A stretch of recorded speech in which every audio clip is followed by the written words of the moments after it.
Welcome, ladies and gentlemen. Welcome to this week's edition of the Sunday Wire. I'm your host, Patrick Henningsen. We're streaming out live at 21stcenturywire.com, also on Rumble, YouTube, X, BitChute, I believe, Facebook Live, and a couple of other video stream platforms, as well as on the audio streams after the show. If you subscribe to us on iTunes, we'll be there after the program, and also on Spotify and all the other fine audio casting platforms were there. I'm your host, Patrick Henningsen. Once again, this is episode 544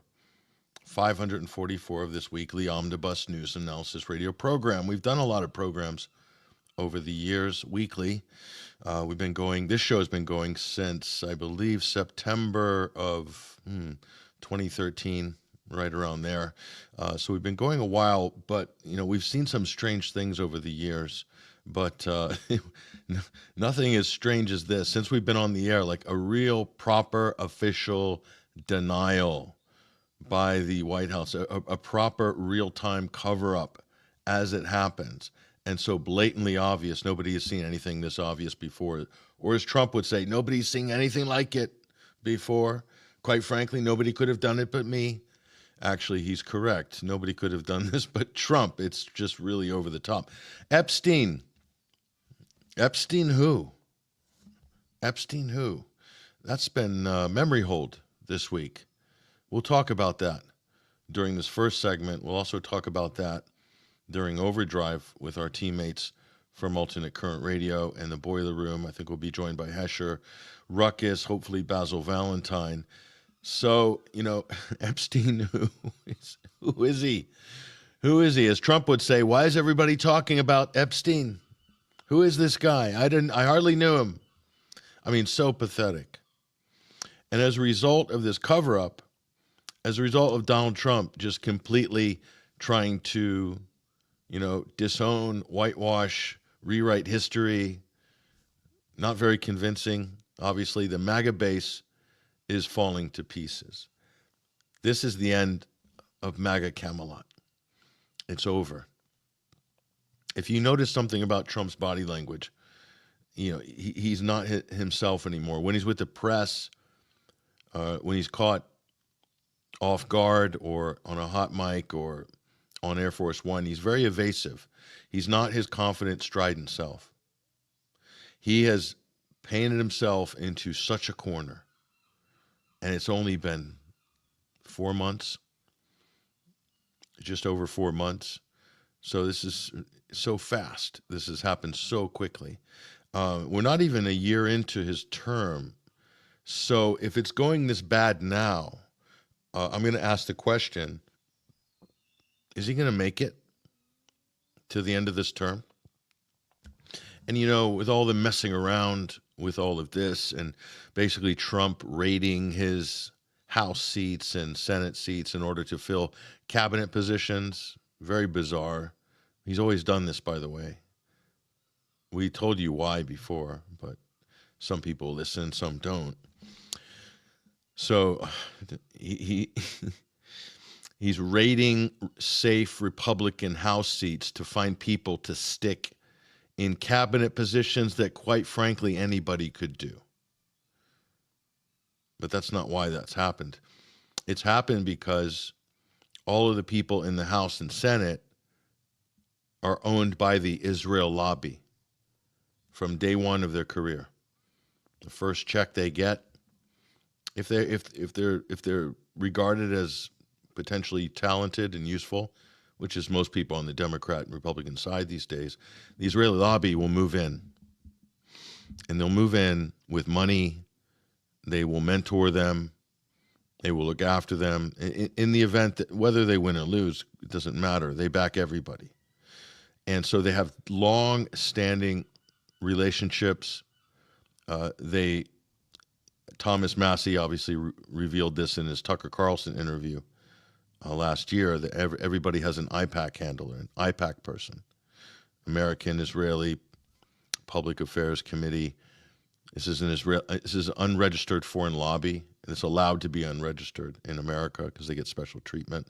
So they assign a handler to each and every congressperson on both sides of the aisle to make sure that anything national security related, Middle East foreign policy related, this is not just restricted to Israel, like direct Israeli policies. This is everything in the Middle East, everything, whether that's to do with Syria, whether that's to do with Turkey, whether that's to do with Egypt, whether that's to do with Yemen, Iraq, Iran, of course, the Gulf states, and of course, Palestine. Every single person will vote or direct policy in a certain direction on behalf of the Israeli lobby. So this is why Trump selects to fill important cabinet positions like CIA director, 2 in a row from the House of Representatives. People with no real qualifications. Maybe they sat on a committee here and there. Maybe they sat on the Intelligence Committee. Okay, they're not career intelligence people, but what they are is owned by the lobby. Mike Waltz, National Security Advisor. What's his qualifications to be National Security Advisor? Didn't strike me as any impressive thought leader in national security. No, but he's owned by the Israeli lobby, House of Representatives, into Trump's cabinet. Elise Stefanik, UN ambassador, Republican House, New York State. Why on earth would anybody, if you cared about keeping the House, if it was really about keeping a Republican majority, you wouldn't be stealing people out of career-safe seats, especially in New York, in order to stick them into a position that's basically a teleprompter reading exercise, or literally reading off talking points from the Israeli lobby or from whatever the administration is. That's what the UN ambassador does. That's what Nikki Haley did. That's what John Bolton did, et cetera, et cetera. So they went for Stefanik. Why? She's an Israeli loyalist to the core. Flies over to Tel Aviv, touch the wall, the whole 9 yards. Defense Secretary, Pete Hegseth. Well, he wasn't in the House, but he was a second-rate Fox and Friends weekend host. Not very impressive, not qualified to head the largest defense department in the planet. No. But what was he? He was an Israeli loyalist and a hardcore Zionist, an ideological fanatic, a religious fanatic. Pete Hegseth went to Israel to campaign for the rebuilding of the Third Temple, the end times narrative. A religious fanatic, second-rate Fox host, not even an anchor.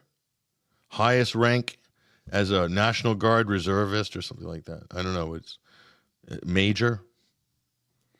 Served at Gitmo, guarding Afghan goat herders and taxi drivers. Okay, let's put him in charge of the Pentagon.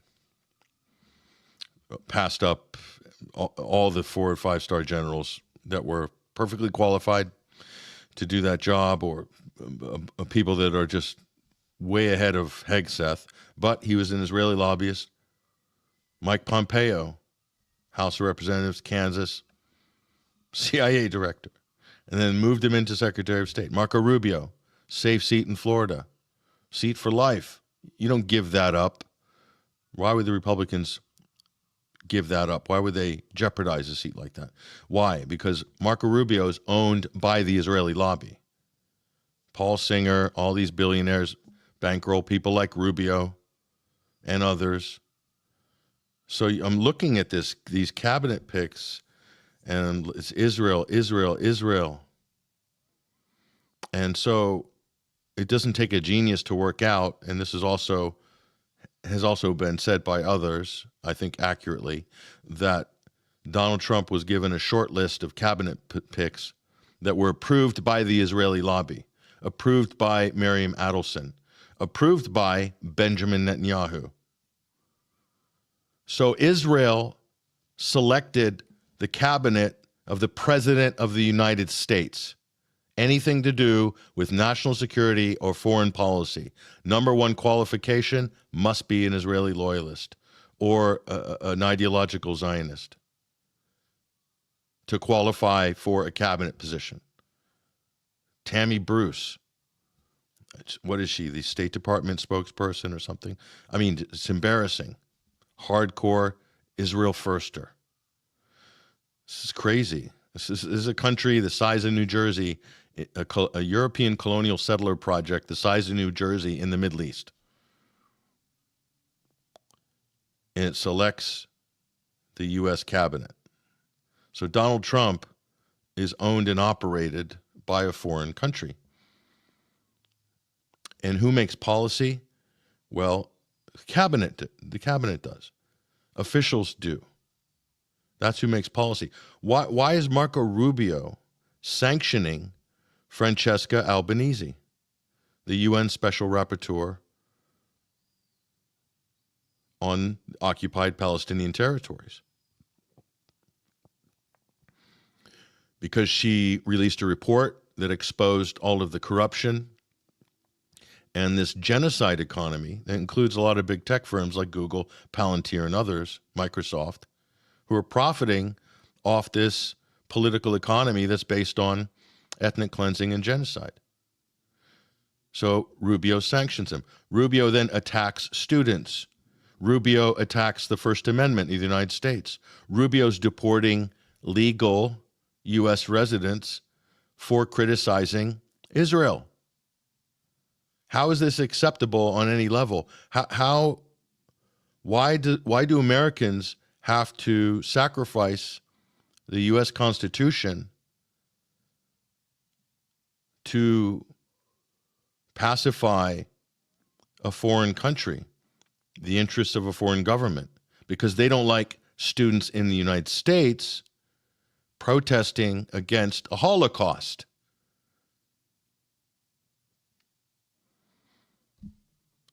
It's bizarre. Who would carry out such a henchman operation there? Who would do that? Somebody like Marco Rubio, a complete political prostitute. Unbelievable. So freedom of speech and assembly, this administration, Donald Trump, has attacked the First Amendment. And he's used his henchmen like Marco Rubio do the dirty work for him in public so that he can kind of, stay one step removed from it. But it's shameful behavior. And it is literally undermining the foundations of the constitutional republic of the United States of America. That's not an exaggeration. And it's being done by a foreign government, by a foreign lobby that pumped 600 million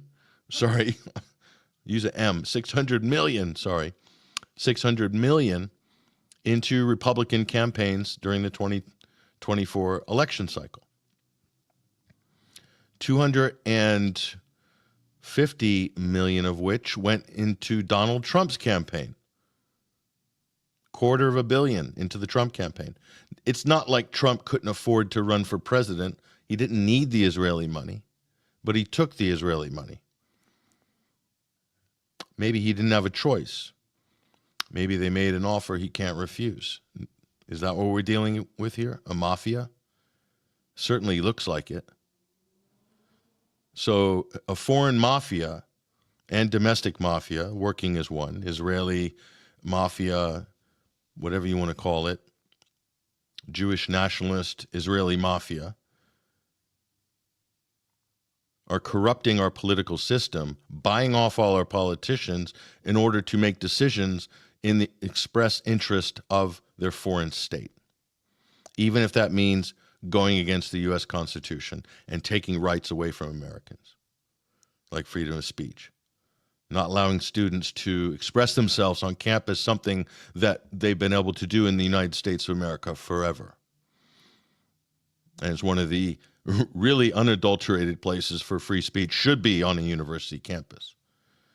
And shameful to see all the MAGA crowd cheering that on. The same MAGA crowd who claim to be, quote, conservative, who are all screaming and crying about the so-called radical left, demanding safe spaces on campuses just a few years ago, and basically railing against identity politics of, LGBT and this trans and this and that, Black Lives Matter, crying that we demand free speech on college campuses. These same Republicans are now neocons demanding that there not be free speech on campuses because they're saying it's, quote, anti-Semitic. So protesting against an ongoing genocide, which the U.S. is arming and funding, which is killing hundreds of thousands of people. If we go by the latest, 377,000 dead or missing. Forget about that 60,000 number. It's passé, irrelevant. So if you pose that, these clowns are going to accuse you of being anti-Semitic. And I say clowns because that's what they are. These people are clowns. People like Charlie Kirk and all these other carnival barkers that are, I don't know if they're funded by the lobby or where their money comes from, but they seem to have an agenda. And it's all backfiring on them this week. So Benjamin Netanyahu came to Washington. And so Bibi comes to Washington. Every time Bibi comes to Washington, something bad happens. So this is a wanted war criminal who's allowed to travel to the United States. And here he is, basically at a kind of round table, lunch, dinner, or whatever. It's embarrassing. Everyone's gushing on the U.S. side. Trump has his team assembled.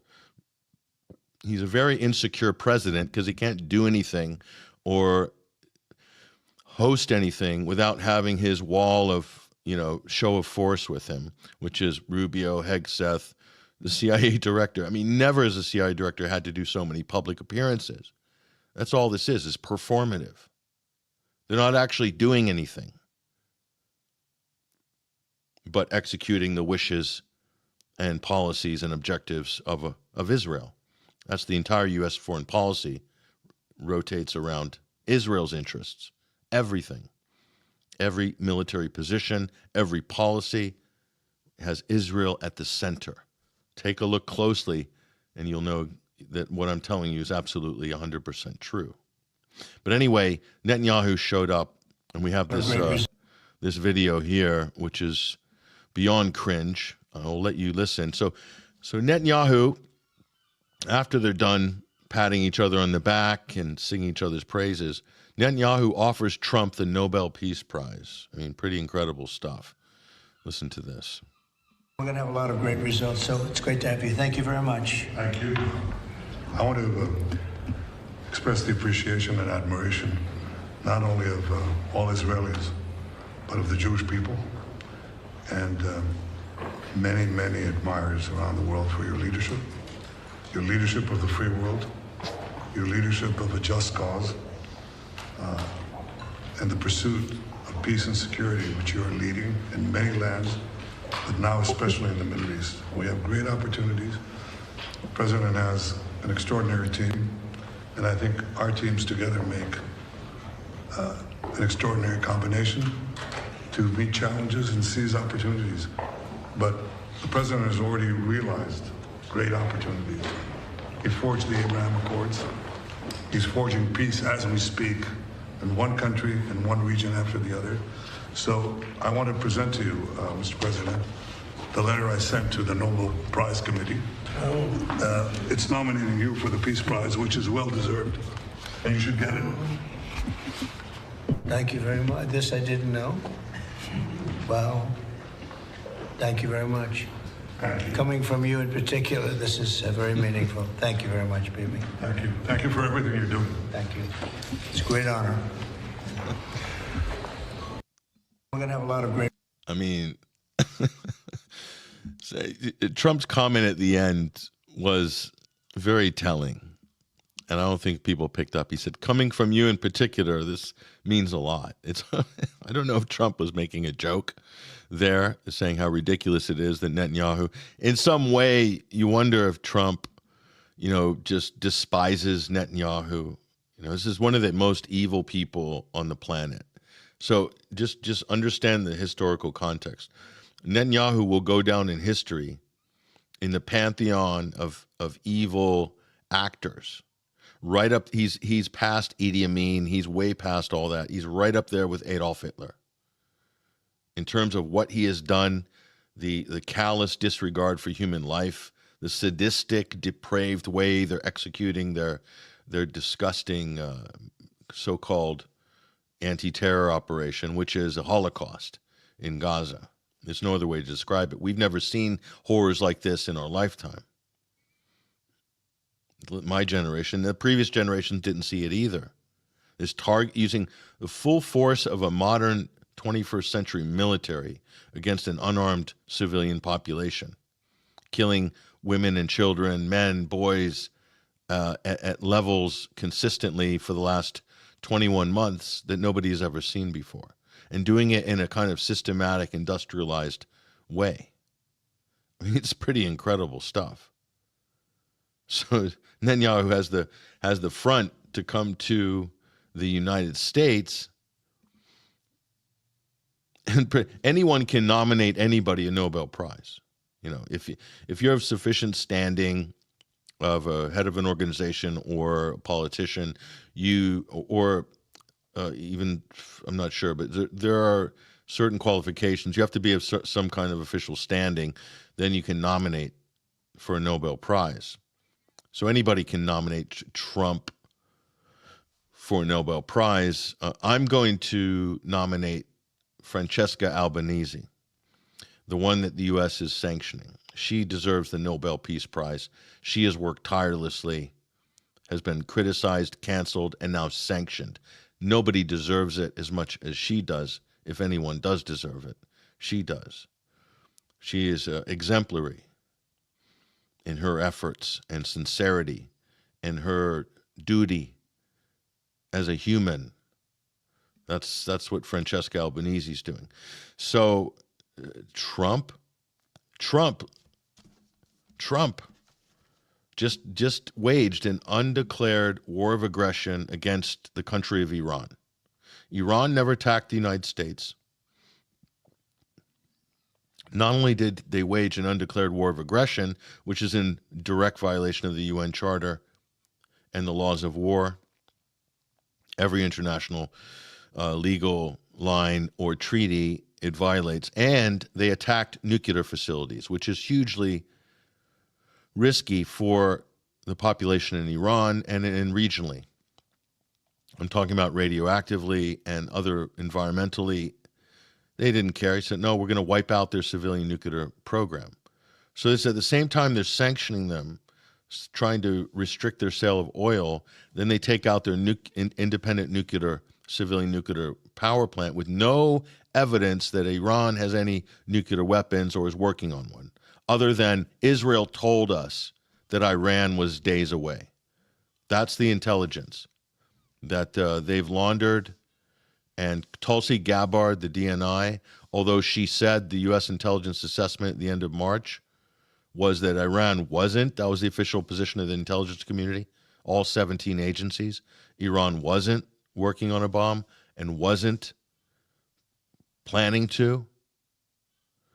And so she's sitting there like a Stepford wife with the Trump administration, keeping her mouth shut about the fact that they're not using U.S. intelligence in Washington. They're going by what Israel's telling them, which are probably or certainly fabricated, made up, because they wanted the U.S. to attack Iran so that Iran could stop attacking Israel after Israel waged an undeclared war of aggression against Iran. Israel started an illegal war. Iran counterattacked, totally smashed Tel Aviv to pieces. And then Israel's crying, oh, no, U.S., can you do this? Here's some fake intel. Launch an airstrike on them. Make it stop. Make it stop. We didn't realize the Iranian missiles were so powerful. Make it stop. And now we're in a cycle of conflict. And Trump deserves a Nobel Peace Prize for what? Not only that, if you want to go for other violations of international law, the Trump administration, Trump 1.0, started a new war in Syria by occupying 25% of Syria militarily and using their Kurdish proxies, the SDF, to do it. Okay, totally illegal. They stayed there through the Biden administration, and they're staying there through Trump's second term. Stealing the oil, stealing the resources of Syria. So to deny the population during the Assad government's reign, while they're sanctioning Syria, they're stealing their oil and gas and water and hydroelectric capabilities and agriculture. That's a war crime. That's an international crime of the highest order. And that's what Trump started in his first term. It's what Trump continues in his second term. Donald Trump doesn't deserve a peace prize. Far from it. Donald Trump is now a war criminal. He's right up there with Tony Blair and George W. Bush. He is a neocon. If he's not a neocon, he's controlled by neocons. Same difference. Let's not get hung up on semantics. And at home, he's attacking. He's an enemy of the Constitution, a domestic enemy of the U.S. Constitution. So he's a criminal at home and a criminal internationally. And these are the things that count. I'm not talking about the lawfare that the Democrats put him through. Most of which, if not all of it, was total BS. I'm talking about the stuff that really matters. In the U.S., it's undermining the U.S. Constitution. Internationally, it's violating international law. And worse, handing over your country's foreign policy to a foreign government that's buying off all your congressmen and senators with cash that you gave it in aid. It's filtering back to the lobby and then used to pay off U.S. politicians. I mean, so Trump is undermined U.S. sovereignty to such a huge degree. And it's backfiring on the U.S. And people recognize this. People know this is happening. So he's not doing himself any favors. But anyway, that's where it's at. And in the meantime, this story pops up. And we're just going to give, a little kind of starter here because we have a story that's, it's going to take a little while to unpack, but it's the Epstein story. And something funny happened on the way to Washington. And let's take a look at what that is. Jeffrey Epstein, the list, the blackmail operation, quite obviously it was a honey trap operation to blackmail high-profile people and politicians. I don't think that's not even debatable at this point. The story's been marinating for over 20 years. But something funny happened this week, and we'll show you what that is. The Justice Department suddenly says there's no client list, doesn't exist in the Epstein sex trafficking files. There was no blackmail. All the things that were more or less proven before, including in multiple court testimonies, court documents, very well documented. I could show you the client list and the flight logs. Ryan Dawson, neocon ANC report, Ryan Dawson, follow him on X. He published the whole list. So how can the government not have it? Of course they have it. They have the list. They have the tapes. They know everything. But they're burying it. It's a cover-up. Pam Bondi, the Attorney General, Pam Bondi, how did she get into that position? That's an interesting question. We'll talk about that. We'll reveal that information in the next segment of Overdrive. Okay? She's in there to do exactly this. And we'll show you how that works in the next segment. So stick around after the break. But there's a revolt within MAGA. So Trump faces revolt from his MAGA base over Epstein files. There's Dan Bongino, again, a former Fox host appointed as deputy director of the FBI. So him and Kash Patel looked like deer in the headlights the other week when they're giving an interview about this because they knew that the fix was in. These people said, oh, they're going to release all the files and, wait till Trump gets in. So Trump campaigned on this. This wasn't incidental. This was part of his campaign.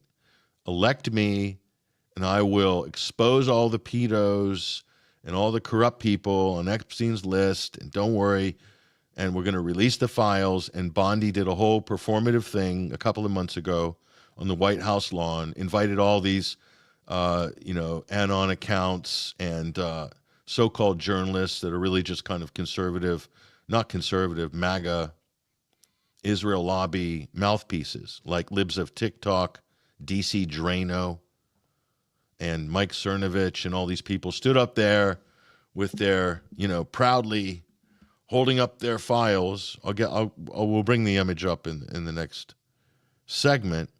And there was holding up this folder that said Epstein list or the Epstein files. There's nothing in it.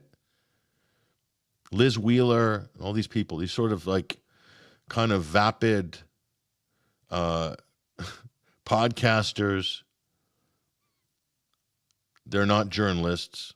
Maybe they could be one day if they applied themselves a bit more to issues that actually matter. But they're really a cheerleading section for the Trump administration. That's why they were given, quote, access. But what they were given was nothing. What they were given was sweet FA. You know what I'm talking about. So we'll go on here. So not so long ago, this was the whole carry-on. We're talking about multiple trials. He's been sentenced back into federal custody. Mysteriously dies in his cell. We got more on that in the next segment as well, the missing minute. Turns out the missing minute was a forgery.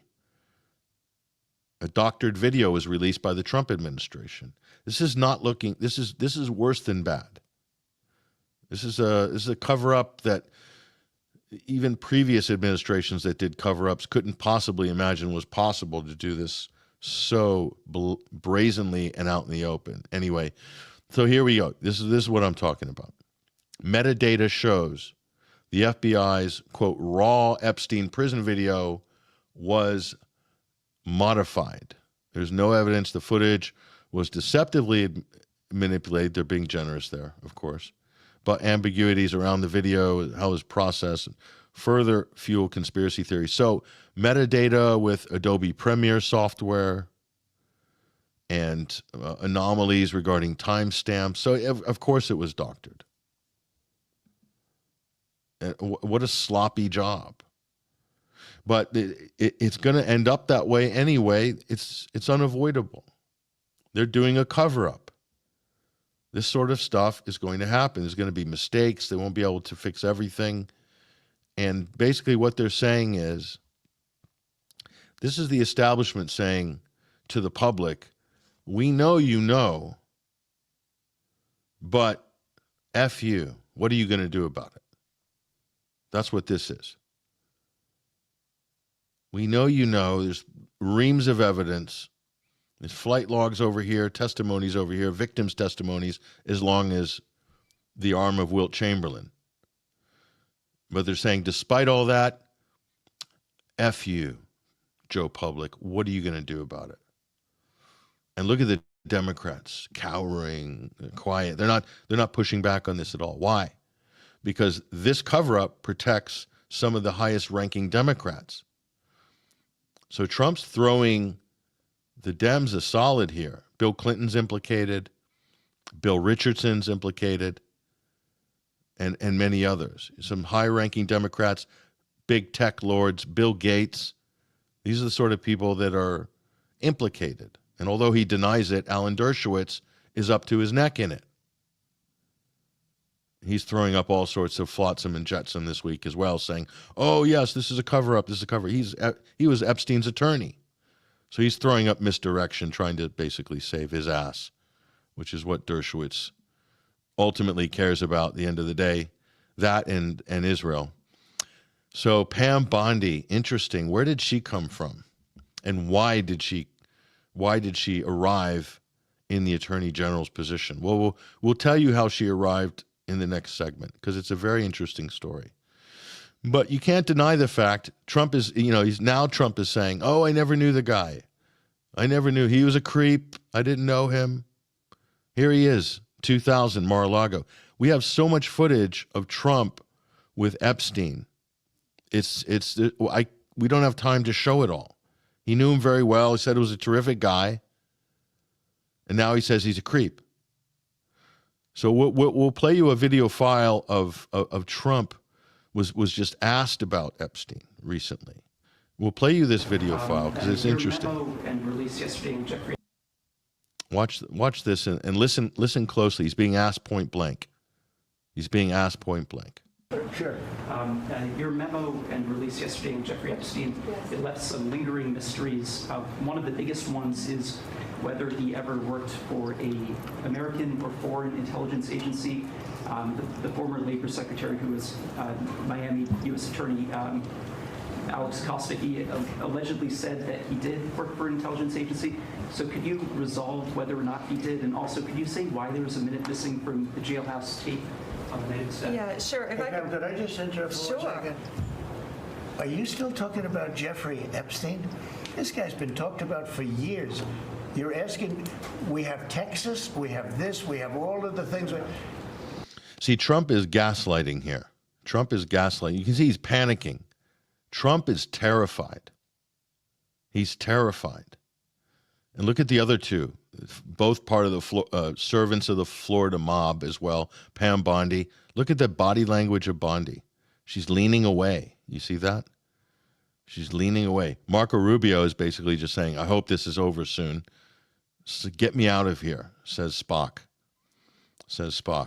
So, and Trump's basically saying, well, he's been talked about enough already. Why are we still talking about him? Because he's been talked about a lot over the last 15 years. That means we don't need to talk. We shouldn't talk about him. Like, what kind of a logic is this, Trump? Just because he's been talked about, that now the cover-up begins and now you don't want to talk about it? Famous female singer, name comes to mind. Barbra Streisand. Donald, look it up. It's called the Streisand effect. You are trying to cover this up and you're doing such a piss poor job of it. And MAGA is fracturing because of what you're doing here, because you have painted yourself into an awful corner with your Israeli friends and family. Okay, that's the problem. You allowed a foreign government to take over. There's a word for that, but we won't say that on air. Let's continue. And are people still talking about this guy, this creep? That is unbelievable.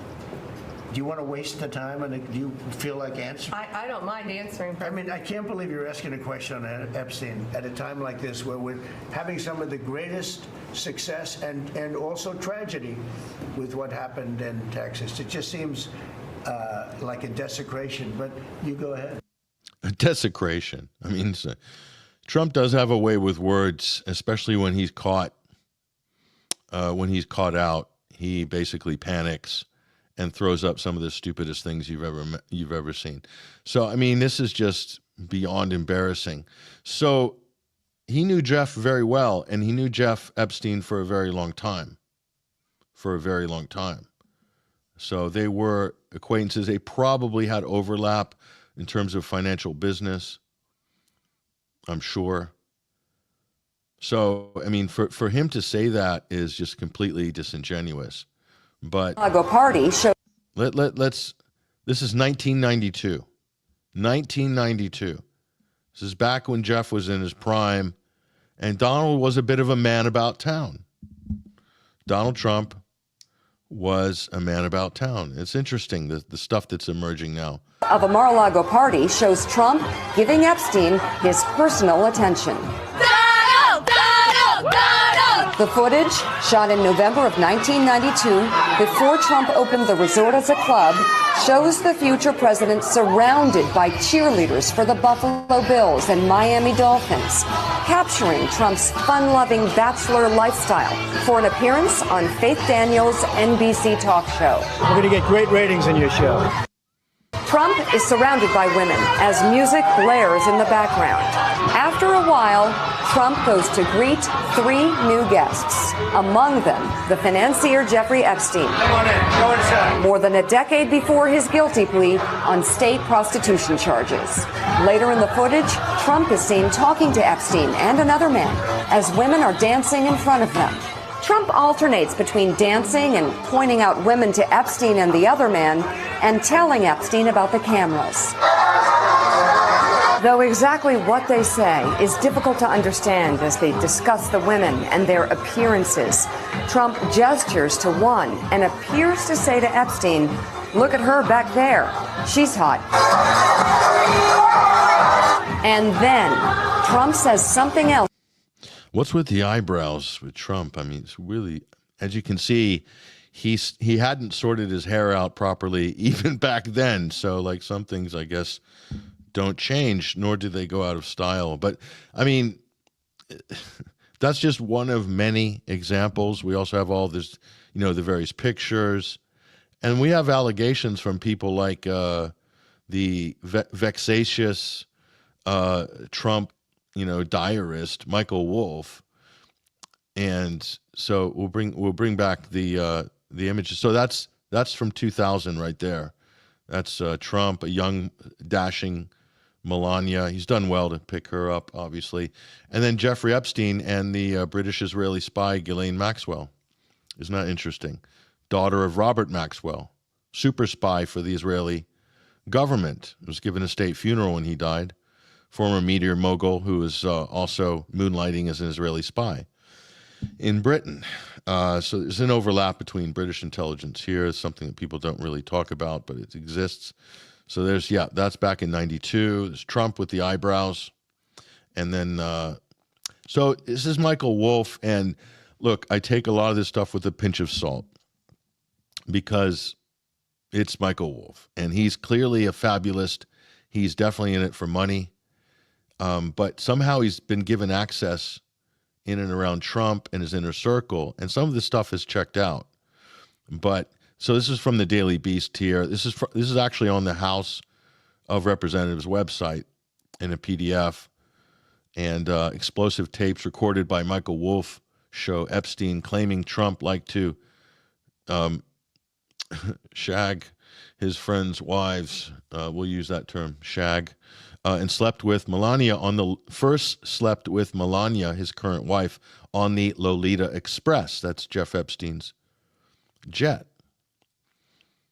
Epstein described himself as Trump's closest friend and claimed intimate knowledge of his proclivities for sex, including, I don't want to get into the language here. It's the Daily Beast.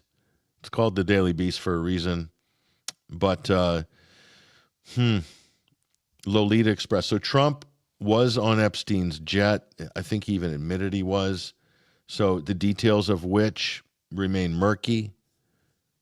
But it's all this stuff's kind of out there. And then so if we go for, if we look at Michael Wolff, and he's doing a lot of interviews now. And again, I take a lot of this stuff with a pinch of salt. But let's bring the Wolff segment up here, and we'll said before that. We'll just rewind this here so we can get a look at it. So this is Michael Wolff. He's wrote numerous books on Washington, inside baseball, was given full access, from what I could gather, to the first Trump administration. Now I wouldn't think so, but he's still basically milking Trump's inner circle for information and whatnot. So this is what he's saying here. Now, this is very incriminating. So take of it what you will. Has he been sued for libel? Not yet. That's also something here. Michael Wolff is still singing like a canary. Listen to this. And I've said before that Epstein used to bring out this set of pictures. There were about a dozen snapshots.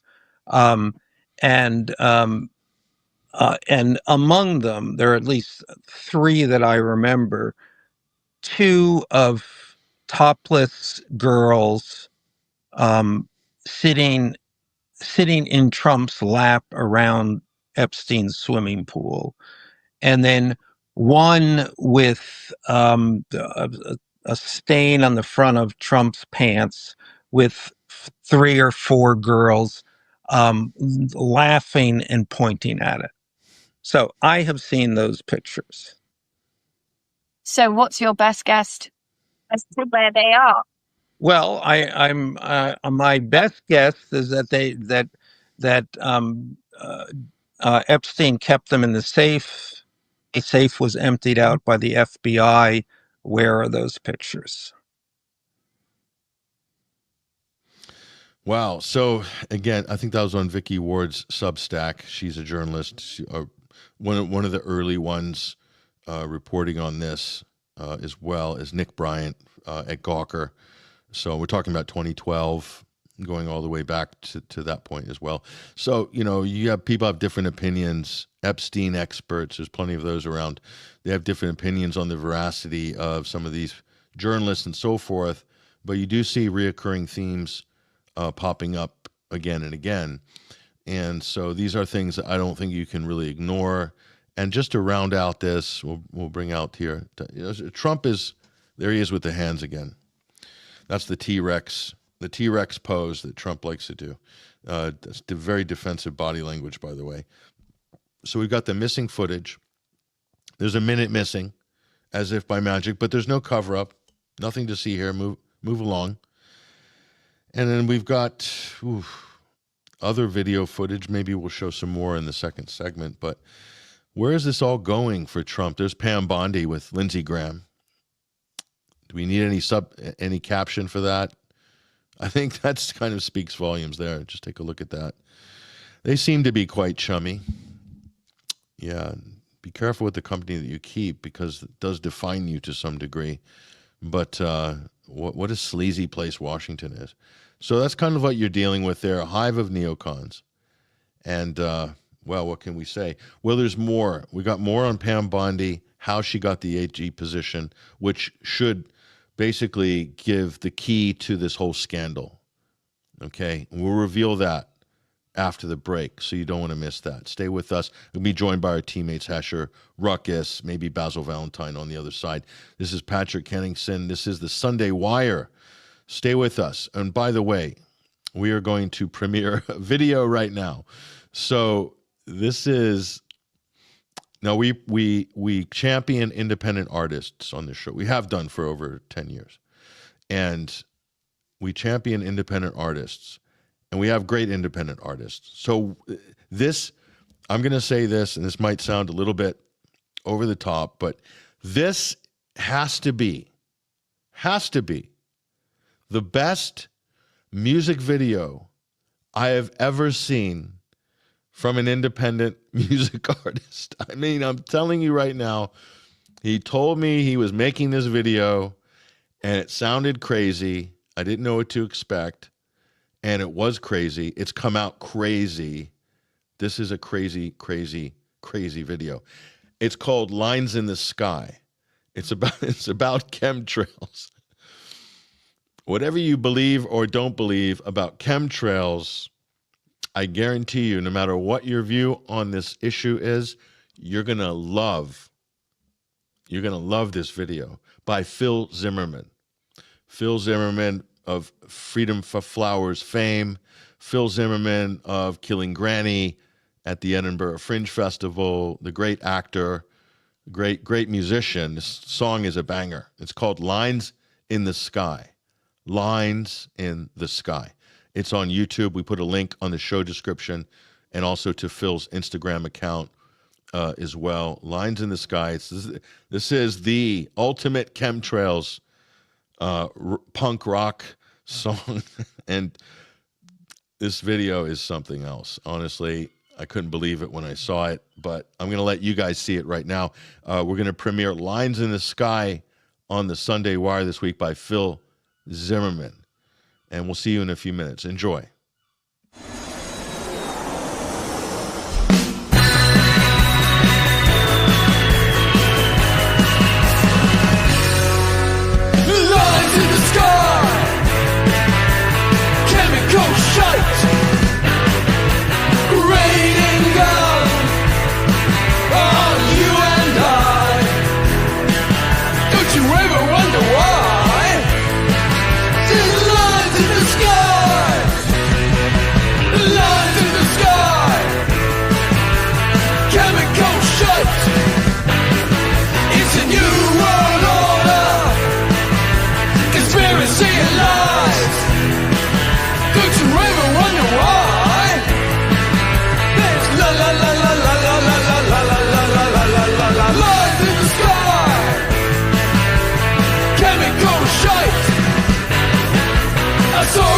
internet, and now it's messing with my mind. Don't you ever wonder why there's a line to the sky?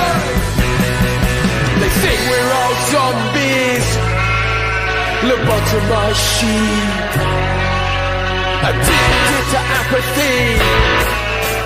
I am a Kevin!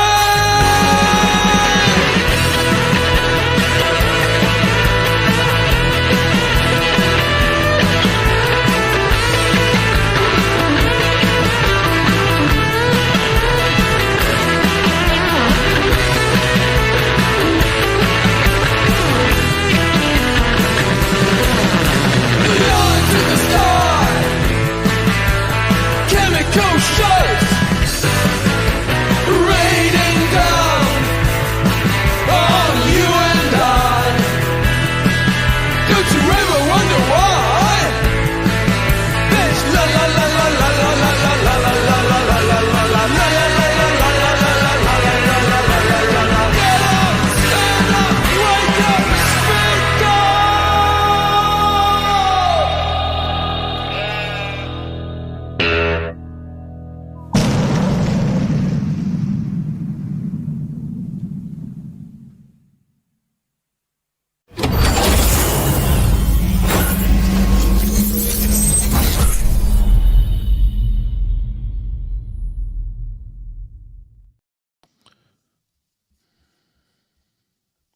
Welcome back, ladies and gentlemen. Welcome back to the Sunday Wire. I'm Patrick Henningsen, your host. We are streaming out live on the Alternate Current Radio Network. And we're going to bring some of our teammates onto the show in just a moment. I think we're joined by Ruckus. I see Ruckus here. I think Hesher's making his way into the studio. We may be joined by Basil Valentine as of yet, not sure. But anyway, we're hoping he's going to join us as well. And we're going to talk about the Epstein cover-up. I think we can call it a cover-up now. And we got some more information, some more details on it. Obviously, I want to see my colleagues weighing in on this because there's obviously some information. There's a lot of information here, just confounding information. So we'll bring a Ruckus onto the stage, host of the Daily Ruckus with Alternate Current Radio. We're also going to bring on stage Hesher, host of the Boiler Room as well, joining us right now. Guys, look, before we get to Epstein, did any of you catch that video by Phil Zimmerman? Yeah, it was great. Something else. I have to watch it back because I was coming on and I missed it. But it's totally bonkers. I thought I caught a side eye of zombies, so that's interesting. Yeah, he combined basically kind of 28 Days Later with Fight Club and the Living Dead sort of thing. I mean, and then Chemtrails and a little bit of They Live in there as well, I think. But that was a pretty epic guitar solo, I have to say. That was pretty cool. Yeah, that's hats off to Phil. That was very enjoyable. We'll see. He's lingering. He might join us during the segment to talk about his. It's very catchy, though. It's a hell of a hook. I heard him sing that solo, and it was good, but I've seen him do that live at theater performances. But with the band, it really came together really well. Very talented songwriter, musician, comedian, actor. Phil is a character actor. You might have seen him in some films. He's done quite a few. Tends to do a lot in the horror genre as well, you can imagine. He does have that face. So that sort of Hollywood horror face. No, Phil's brilliant. Absolutely brilliant. So, guys, we're going to get on to, obviously, the story here. Pam Bondi this week. I want to get your initial reactions on this. So it's been memory hold, guys. I mean, seriously, in full view. Like, what do you guys think about this? Ruckus, go ahead. What your impressions, your first impressions, thoughts, commiserations? Are we still talking about this, Pat? This is old news. I mean, that's what Trump said. This yeah, creep. Know, right? Are we still talking about this creep, Jeffrey Epstein, with the floods? We got the floods. That's what sticks out most in my mind about this whole thing. We did discuss this just recently on the Boiler Room, of course, but and I think I also probably talked about this. I talked about it with Sam Cheney on Weaponized News this week as well. But it's still, of all of these things that we're going to be discussing about it now, I still can't get over the fact that the president of the United States had the huevos, as they would say back in New Mexico, to gaslight the entire American public live on camera. Basically, that was amazing. I was like, wow, are we really there already? I mean, it's only like 7 months into the administration and we're already doing that. Wow. 2025 does not disappoint. I'm just absolutely shocked that they think they can get away with this. And I'm like, obviously these people aren't stupid. So I have to go through all of these mental gymnastics and various rabbit holes trying to determine, well, what's going on here? Because they're clearly allowing it to happen. They're letting it happen. There's some sort of something else going on. Or maybe they're just really that brazen. And pride does come before a fall, as the Bible reminds us. So I'm sitting on the fence, just watching the spectacular fallout and the division happening amongst MAGA. But again, I can't believe that the president would have this much gall. This particular president, I suppose, because, the last one, Sleepy Joe, he had a lot of huevos too, except they were dragging across the floor, causing him to trip up going up the stairs. Yep. Well, what's worse? Sleepy Joe with, comatose, senile, early onset Parkinson's Joe Biden, who was, at least has the excuse that he wasn't compos mentis. What's Trump's excuse? That's the problem here. And we're 5.5 months in, not 7, to the administration. So I know time flies when you're having fun. But so I'm thinking Ruckus, he hasn't even made it to the first year yet. So I don't think he's going to survive this term, personally. And the way he's playing fast and loose with House and Senate seats by filling up cabinet with Israel firsters, the Democrats have so much ammunition going into the midterms. It's incredible. So he's not done himself any favors here. Hesher, your thoughts? Yeah, certainly warp speeding the Democrats back to relevancy, although, like you said in your opener, they aren't seizing the moment right now, which should tell all of us quite a bit. I think you explained why they're not seizing the moment and jumping all over this. Probably because they have just as many, if not more, powerful money people and policy people and famous people on these lists as well. So, he's doing a massive favor for the entire deep state. All right, let's just put it that way. He's doing a huge favor for the Zio deep state. And so is his entire cabinet. And the Democrats are more than happy to sit there and watch this go down. Like, they are cheering right now. Democrats are cheering. Establishment Democrats are cheering for Donald Trump right now, secretly, because this is exactly what they need. And, it just goes to show when the script flips next time and the pendulum swings the other way, they're going to just continue the behavior. The political Zionism will continue. Both sides are completely embedded. Neither side will speak up when the other side uses an egregious use of policy power against the American people, against the better interest of the public, against peace, against freedom. It's crazy. And I think back to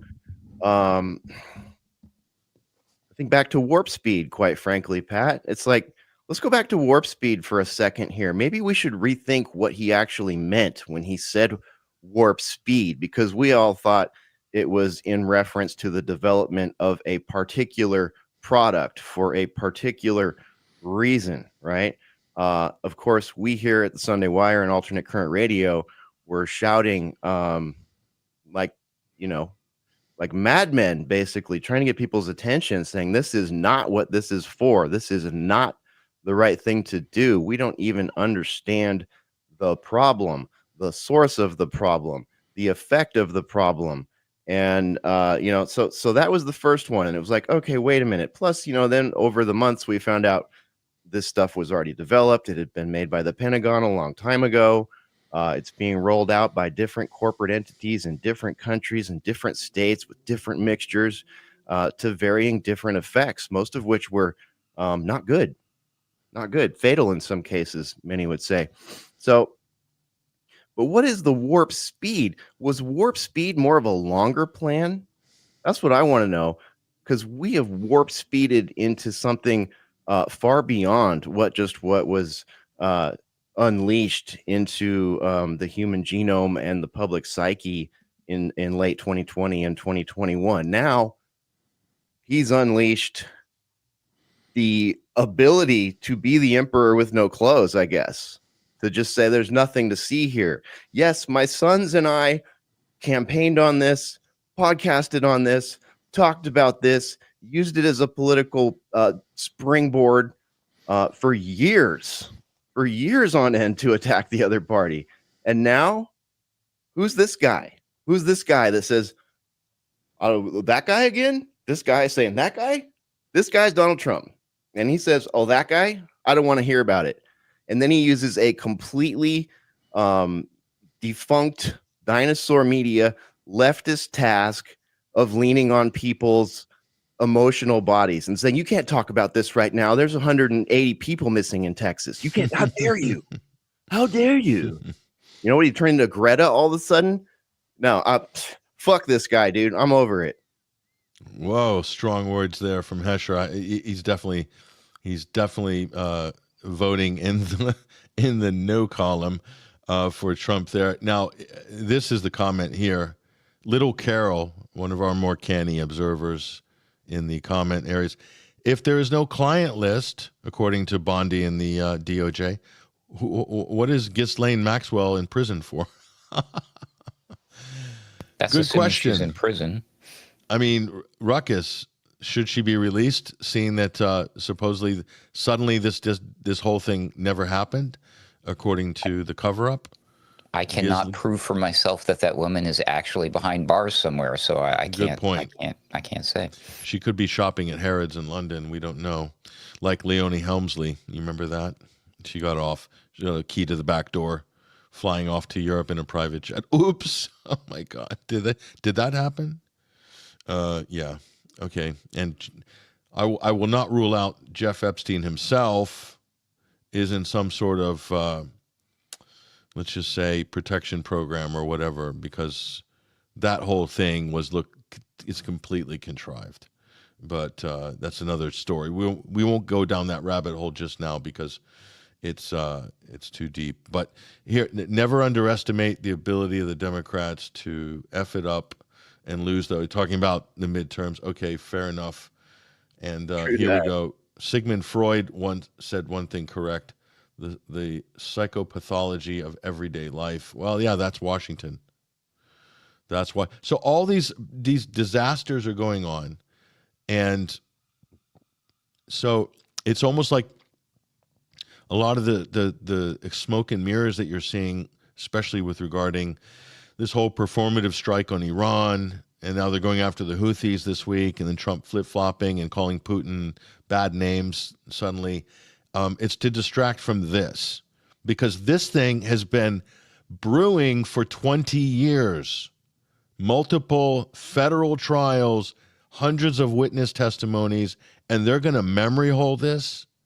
Honestly, they got first Kash Patel and Bongino said, oh, there's hundreds of hours of tapes. And we're going through that right now. And now it's like, nope, you're not going to see any of that. It doesn't exist.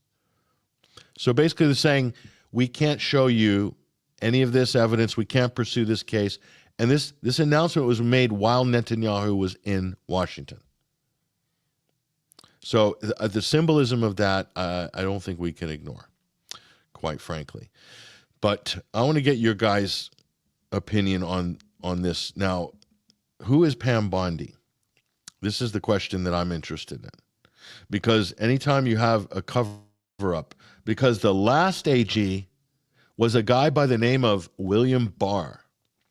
Bill Barr. Who was Bill Barr? Bill Barr's father was the head of an elite private school in New York called the Dalton School. And in the late 70s or early 80s, I don't have the dates completely down, but they hired, guess who, someone with no experience teaching, to be the math and science teacher at this elite private school in New York that, I don't know, that Wall Street pays, tens of thousands a year for their kids to go to, the Dalton School. They hire, Bill Barr's father hires Jeffrey Epstein. Jeffrey Epstein. And he was quietly shuttled out of that job after not more than a year for perhaps indiscretions with young female students there. And then he lands on his feet and ends up being a partner at some financial firm or Bear Stearns Bank not long after that. It was one of the Rothschild ones, yeah. Yeah. So, literally he was on this path, arguably involved in the Iran-Contra illegal financial laundering and dealings. I think that's where he made his bones. And he was like 20 or 21 when Barr made him a professor over there, or math teacher or lecturer, or whatever his title was. I'm sorry, he didn't have the educational background for it. I believe he dropped out of school. Same with the financier aspect. He had no background in financierism. There's literally zero above board reason for like a Leslie Wexner to give him power of attorney and all this stuff, like CEO status at some of his businesses. I don't know if it was Victoria's Secret or Abercrombie or which one. But it's like all these different positions that this guy got were clearly fronts, were clearly covers for something else, because he did not have the experience, the education, the on-the-job experience, just utterly unqualified for everything he did. And that school that he ended up leaving, pretty sure he was notorious for partying with the students, the young girls. Okay. Partying with the 14-year-olds. Okay. Yeah, that makes sense. So Jeff was honing his skills back then. So William Barr, who was Trump's AG in the first, he said, "Oh, we're going to get to the bottom of this Epstein thing." So my personal feeling is that William Barr knew Jeff Epstein from back then, and likely went to the parties. That's my guess. I'm just a hunch, and that he was put into that AG job to help to steer away and cover this thing up. Okay, and Pam Bondi, we'll bring her back up on screen. So how did Pam Bondi get the AG job? People have a very short memory, guys. If you remember back in November, Trump announced, they said, Matt Gaetz, the Maverick congressman from Florida, that he was going to be the next AG. Trump's pick for AG is Matt Gaetz. Not that Matt Gaetz is particularly qualified to be Attorney General, if you catch my drift. But anyway, so Bondi was, Attorney General and whatnot in Florida for, I think, 8 years under the various, Governor DeSantis and others. She was all. There's another thing about her that came up, which I'll show you in a minute. But Matt Gaetz, AG, and everyone's like, no way. They're going to take over. They're putting the guy that was persecuted into the highest law enforcement position. This is going to be great for MAGA, right? So what happened with Matt Gaetz? The minute that was announced, he withdrew from his congressional seat, which was a solid seat. Matt Gaetz would be a future candidate for Speaker of the House, if not Senate President, Florida Senate, maybe future president. He's a maverick, but he votes against Israel. Okay, he voted against the Anti-Semitism Act. He voted to pull troops out of Syria. So clearly he's an enemy of Israel. So he was set up in a sex scandal. It was clearly a setup, and it involved people, in tangential to the Israeli scene. And I won't, those who are familiar with the case know it was a fit up, and know that there was some very weird Israeli elements in it. and it looked like it was designed to discredit and wound Matt Gaetz. So when Trump announced he was the pick for AG, all of a sudden they ramped up that scandal again, even though it was done and dusted. And then Trump said, and the administration says, oh, well, we can't proceed forward. And Matt Gaetz said, this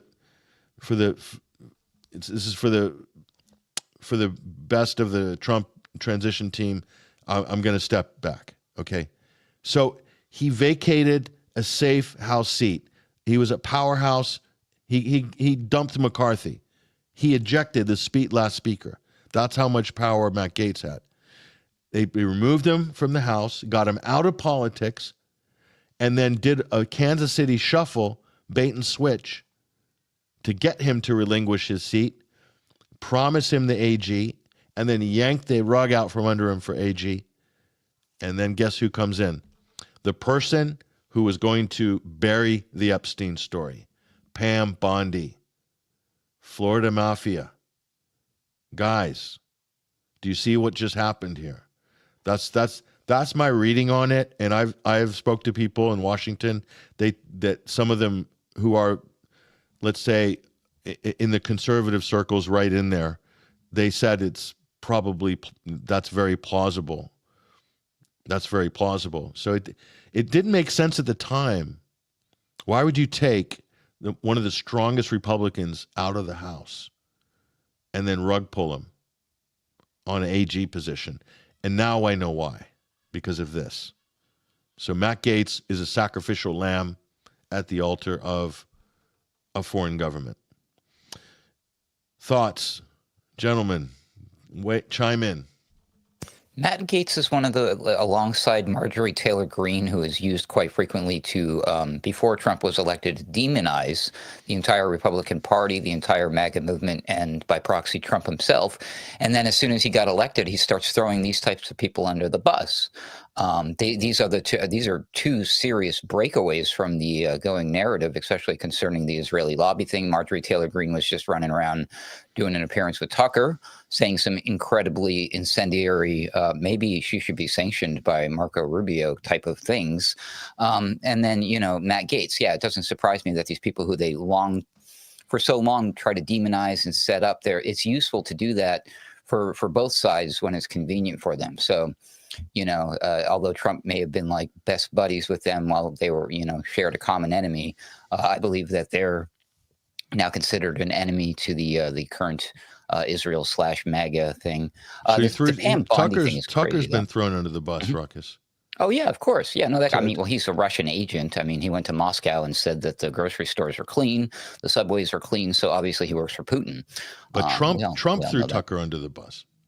Yeah, of course. This is what I'm saying is like, that's why people can't you see what he's doing? He's gathered up all these useful toys, and it's like the Toy Story meme. When he's done, he's just like, I don't want to play with you anymore. Just throws it on the floor. It's really quite disturbing and in your face. It's quite obvious at this point. I don't know why would you support this is probably why people that we know personally have finally decided to literally set their MAGA hats on fire and stream it on their social media platforms. Really? So, yeah. Oh, wow. So they've thrown Tucker under the bus. He's thrown Thomas Massie under the bus. Rand Paul was so loyal to Trump during the first term, during the impeachment and everything. He was always complimentary to Trump, even though they probably differ on a lot of fundamental things. And Trump just basically crucified Rand Paul because he had questions with the huge deficits in the big, beautiful bill. And so he's like, no, you're persona non grata. So it's interesting. So Donald Trump is not, MAGA's finished, guys. I think the Camelot days, it was a quick honeymoon, January, February, March. The Elon thing, he threw Elon under the bus. Elon threw Trump under they both threw each other under the bus, under the Tesla. And so Trump can't keep a coalition. Instead, he's got Rubio, Hegseth, Ratcliffe, Bondi. He's got his show of force. He can't do anything in public anymore without like 4 or 5 people doing a wall of power.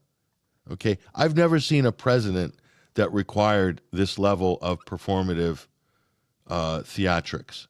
It's never seen before. Not only that, the Secretary of State can't hold the stage by himself. So it's like this is like communist China. This is like the Politburo. That's what this is. They're doing nothing. They've achieved nothing. They have had no success foreign policy wise, and they've fumbled everything. He's gone back on every single promise. He courted the peace vote, like Ruckus was saying. The campaigned on Epstein to get the votes from the conspiratorial crowd and the MAGAs and the QAnons and whatnot. He courted the peace crowd with, I'm going to end the wars, just like Obama did. And what's Trump done? He started a couple of new ones. So, I mean, and the economy, the tariff wars, not going well. Not going well. I don't know what to say about this guy, but it's just a train wreck. You know, I can't see it getting any better because his attitude, do you notice his attitude? Like, he's now very caustic and attacking with everybody in the press and then just slandering and, you know, admonishing everybody. Have you noticed this? Yeah. His Truth Social posts are insane. Absolutely insane. Last night, Ruckus and Mystical Pharaoh, who, by the way, if you go to his X account, is one of those people that said F Trump, buried his MAGA hat and torched it, lit it on fire and buried it. But they were talking in the Discord last night and they were sharing some of Trump's Truth Socials, and it's just insane. It's madness. It's not, to say it's not presidential would be a ridiculous understatement. I mean, we have gone way beyond that. I mean, I don't know if we've had a presidential, social commentary that was worth a crap from a president since like maybe Bill Clinton, who was fronting the whole time anyways and just doing the same thing these people are, but there was no internet, So, and then, back to your original question, Pam Blondie. Pam Blondie, yeah, sure, she's a lawyer, but maybe more importantly, she was a lobbyist, like many lobbyists are. Okay, now you're talking. Now you're talking. I think you need to be a lawyer to be an effective lobbyist, probably, because this is the stupidest, lamest, most un-American, corrupt, nation-destroying job title we have in this frickin' country. Lobbyist, you are scum. I'm sorry. Maybe there's some good lobbyists out there that lobby for good things, but if there are, they're outshined by the political Zionist lobby, the big pharma lobby, the big military lobby, the big ag lobby. My goodness.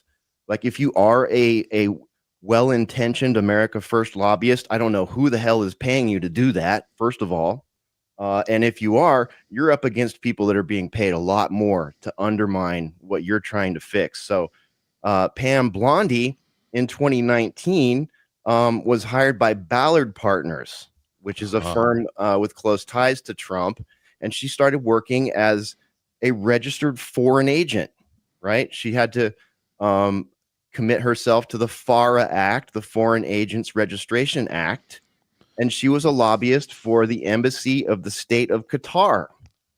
And she resigned as a foreign agent for the embassy of the state of Qatar and as a partner in the lobbyist firm of Ballard Partners under the, she did the Foreign Agents Act. And then she left the Qatari project in 2019 to work a temporary position for the White House counsel for President Trump's first impeachment proceedings. Also, as a partner at Ballard Partners, she became a lobbyist for KGL KSCC, a company incorporated in Kuwait. And what were they interested in? You'll find this very intriguing if you don't already know. That KGL KSCC lobbying activity, according to the filed federal lobbying report, they were interested in issues related to potential global Magnitsky Act violations and imprisonment. And this act is a law which allows the U.S. government to sanction government officials implicated in human rights abuses or extreme corruption anywhere in the world. So that's except Israel. Except Israel. Yeah, except Israel. Exactly. So if you wanted to protect the country that was committing the most egregious human rights violations, maybe in modern history, well, wouldn't it just be perfect to have someone like her, this fungible lobbyist who's also a lawyer, who, you know, acts like a super conservative when it benefits her, also acts like a super liberal after Pulse nightclub happened in Florida and started, you know, parading around with the rainbow flag. She's also been the attorney for a number of cases that were skewed, if you will. She even moved the she convinced what was it, Governor, what was the other governor of Florida? Was it Rick Scott? I can't Scott. remember who the was. Rick it Scott. Yeah. She convinced Rick Scott to hold an execution off because of some other public event or something like that. So she's the type of person that will do anything. She's been anti 2A and then this term sort of pro 2A. So it's like, she's not trustworthy. She doesn't have a judicial mind. She has a mind of policy, geopolitical policy, sanctions. Who knew she was so invested in Middle Eastern countries? What does that mean? You know, so I think she's a former prosecutor as well, if I'm not mistaken. Yes. Maybe she started as that. If I got my resume right. And those types of people tend to be into, you know, good at the punitive side, like Kamala Harris, you know, just, they're the nasty edge of the wedge. They seem to have a dab hand at that. So, yeah, I mean, point taken. Before we go any further, Hesher, you have fans. Kurt Boss, Hesher knows his shirt. Yeah, you're rocking the killer clown world there. Yeah, killer clowns from outer space. I feel like that's what we're dealing with. That's kind of like where we're at, I think. And I'm waiting for the invasion. If it happens, Phil Zimmerman will be shooting the video for that, no doubt. But did you catch I don't have her name to hand. Maybe Ruckus will remember. I linked him to it. But the one of the other Epstein victims went public again this last week, and she was like, you know, telling the story of, she was one of the ones that claims that Andrew, what is he, Prince Andrew or whatever he is? Yeah, Prince Andrew. Yeah, was, you know, she was one of his girls basically in Epstein's little perversion party. And she's, you know, going through and she's telling the interviewer the story. But then she switches into this David Ickean phase, and she says that I'm paraphrasing, but she says basically that Epstein turned into you know, some sort of non-human looking entity. Reptilian was a word that she used, and I just immediately paused it and I sent it to the Boiler Room team, and I was like, guys, like, this is not helping the case here. Like, of course this person's out there, and I don't, you know. And I think that, you know, maybe was so mind messed with, you know, like they do things to these people that they put in these situations. We have to accept that these kind of things happen, that, you know, various levels of hypnosis attempts, techniques are used on some of the victims from stories that we've heard from other people. So it is possible that she was in some sort of mental state where she perceived it that way. But the fact that all these years later, after, you know, just reptilian people has become, you know, like the they live sort of theory, like in real life, is just something that turns most people off. And regardless, yeah, it's like a giant anvil it just drags everything down to the bottom of the conspiratorial sea. Before we go any further, guys, Hesher, let's get back to the real issues. You brought up an important one, which is Ballard and Partners. So, you know, great minds think alike. I was just looking into them earlier today, and we'll show that for a minute. Let's bring Ballard up on screen just to provide some context here. And some interesting things I found out about that. Obviously, she's been under the sort of scrutiny on this for a while. This is U.S. Senate Judiciary Committee here. This was dated the 1st of January of this year. So obviously, this is the confirmation committee getting ready. Pam Bonie's excessive lobbying for wealthy special interests and foreign governments poses serious conflict of interest. Now, guys, when I saw this, I immediately did a search for Guess Who when we talk about foreign governments, right? Guess Who. And I couldn't find it, but that's what my thought was, is she's working for the Israeli lobby. And as one would expect with our completely cuckolded Congress and Senate, they don't mention Israel in this. So I looked down and it's Qatar, right? And the Geo Group and so forth. Obviously, if we look into some of these companies, we will find Israeli interests. But that's not what we're talking about. It's Dick Durbin, of course, a total stooge for the lobby. So this is kind of a controlled WWF wrestling situation going on here, right? And so let's look into the real story, though. I did a little searching on Ballard, and it's amazing what you can do with a search engine, guys. If you have 15 seconds, I immediately go straight to the search engine, and I'm thinking, okay, let me see. If I type in Ballard Partners, and let me just pick a country randomly. How about Israel? And it's literally that easy, guys. I mean, research has never been simpler in the internet age. The secret is you have to know what you're looking for. If you know what you're looking for, it's there. And let's bring that up on screen. And lo and behold, we'll bring this up on screen. Ballard Partners has an office in guess where? Tel Aviv. They may not have an office after the Iranian missile salvos, but anyway, they used to have an office in Tel Aviv. I guess it's still there. And so I'm looking at this and I'm thinking, wow, so she works for a lobbyist that represents the state of Israel. Isn't that amazing? They even have offices in Tel Aviv, okay? This is one of their most important international offices. So Pam Bondi works for them. So if you wanted a freedom of information request or you wanted to dig, you want to know how many trips Pam Bondi made to Israel while she was working for Ballard, and you want to know what other interactions she had with the Israel portfolio. It's very important. So what does this mean, guys? This means that Netanyahu and the Israelis knew Pam Bondi, not as the Florida AG, but as a lobbyist for a firm that represents them, that represents the country, the government of Israel. Okay? So I want to know more information of that because I want to know how deep her connections go, because I know that Matt Gaetz was railroaded intentionally so that she could get the job.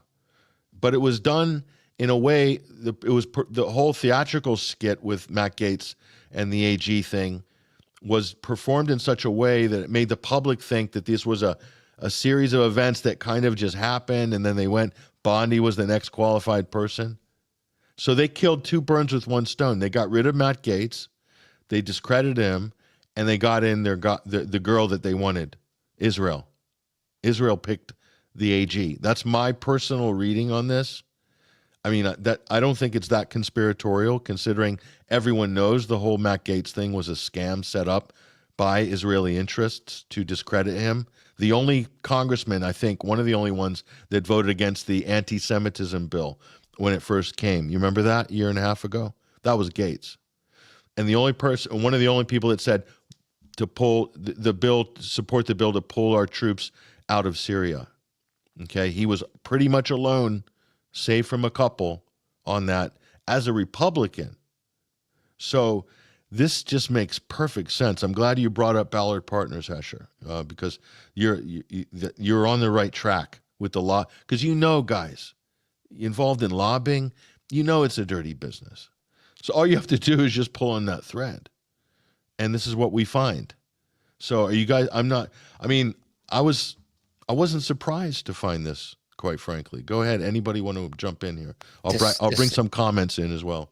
This failure to create some sort of distinction of Israel as being a foreign government, especially when discussing about it from the side of being the United States government, does that imply that there's absolutely no separation, no distinction between the two? It's almost as if they operate as one giant solo entity, just pointing that maybe that's how that, because the words do matter. It's all about the language, especially for lawyers.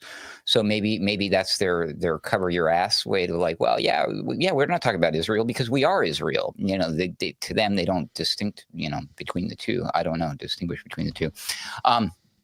Really quick, Patrick, the crazy alien lady aside, did you happen to see how Laura Loomer took the scam Bondi thing?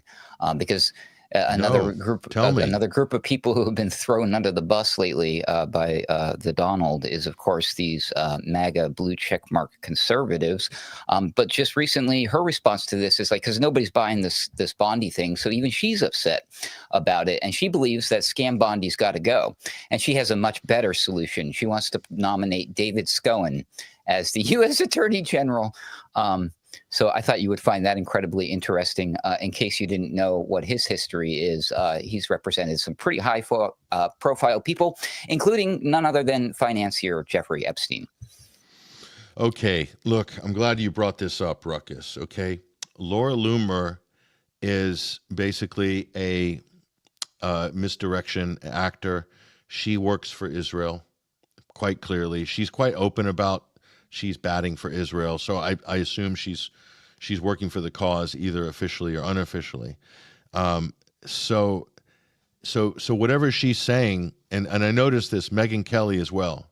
Megyn Kelly was at Turning Point, and she said, Pam Bondi has to go. This is Pam Bondi's fault. Are you people kidding me? You don't think that Trump is also involved? I mean, nothing happens in the Trump administration without Trump's giving it the thumbs up. He runs a vertical government with the cabinet. They can't do anything, say anything that's outside of his purview, right? You guys know that. Otherwise, you get sacked. That's the way Trump is running the government. He's micromanaging because he's also paranoid, because he himself doesn't have the skills or the ability, or he can't, basically doesn't have the comprehension skills to understand all the foreign policy stuff. Plus, he is absolutely compromised when it comes to Israel. So Megyn Kelly is doing also public misdirection. And so because she probably wants, listen, all these mainstream media people, when they're out of the mainstream, they might be doing podcasts, but every single mainstream person I know, they're gagging to get another mainstream gig at some point.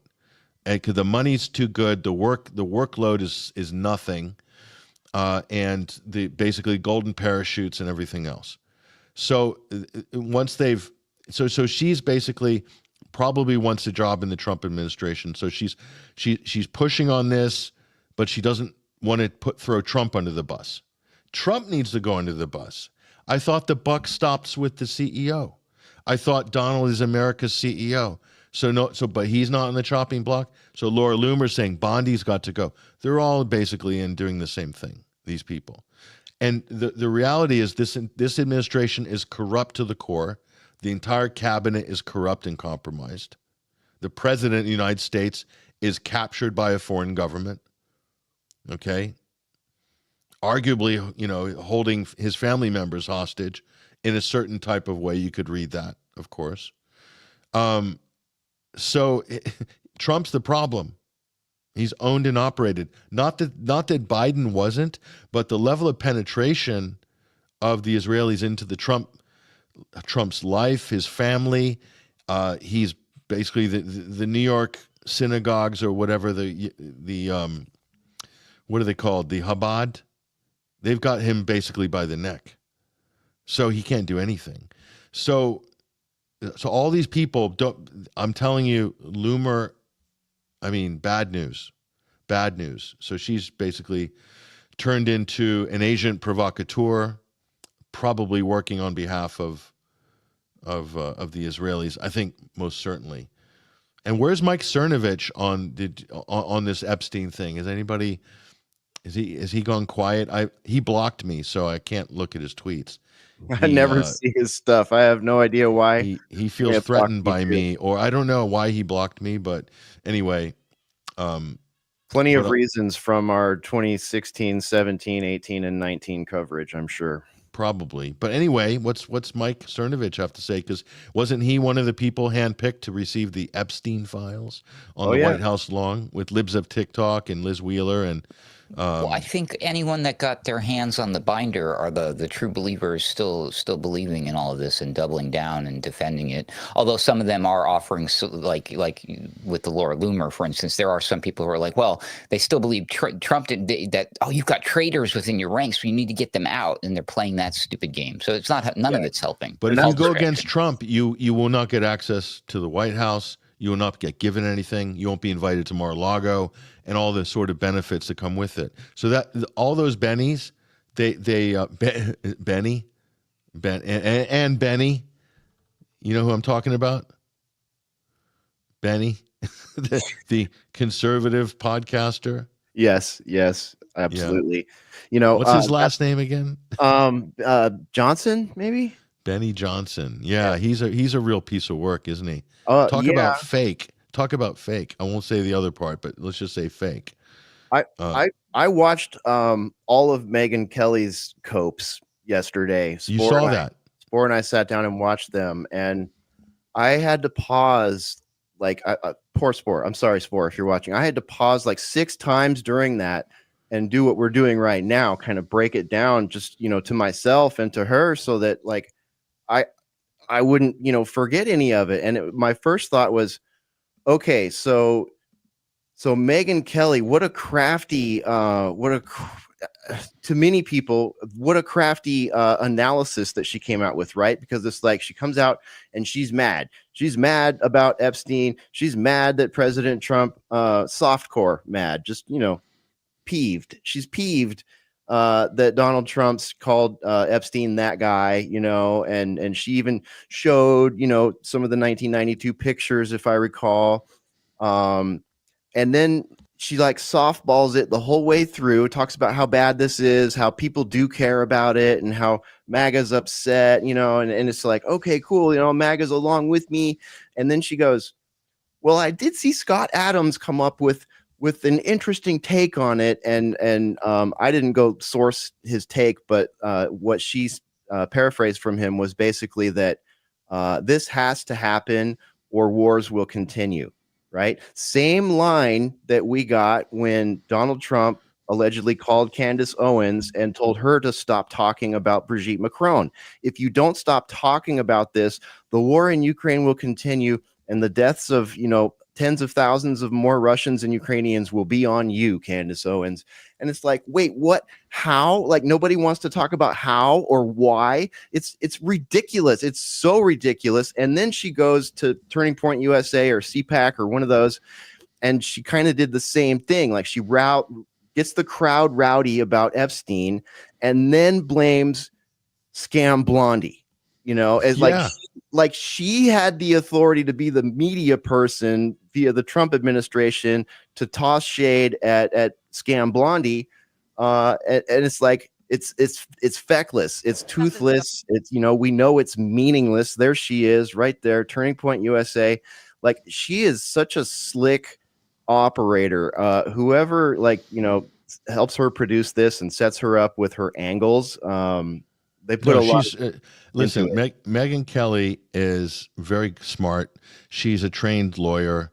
She's wicked smart. Okay, but she's also a little bit disingenuous. And she's kind of it's kind of obvious here. Let's just play this and just kind of someone's saying here, slick operator. You better believe it. You better believe it. She is one of the best.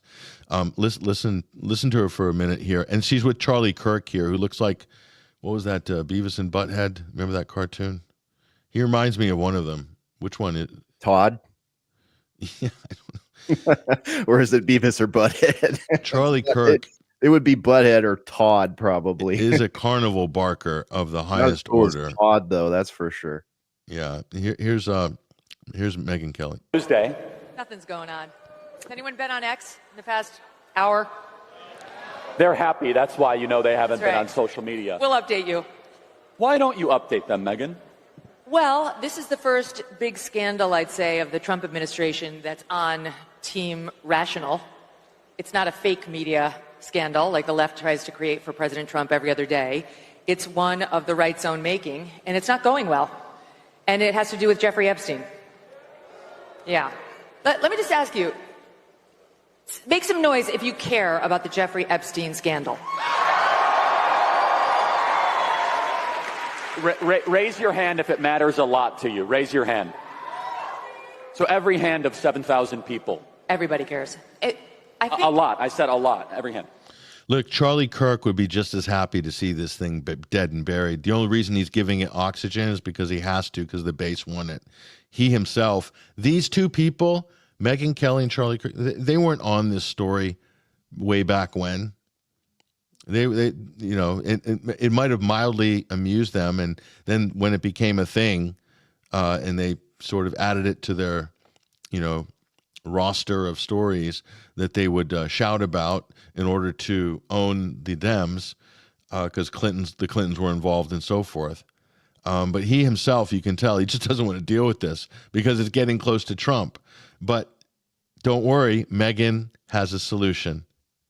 here's what I think is happening. I don't think President Trump is focused on this. He's focused on a lot of other things which are going great, and he needs to be focused on those other things.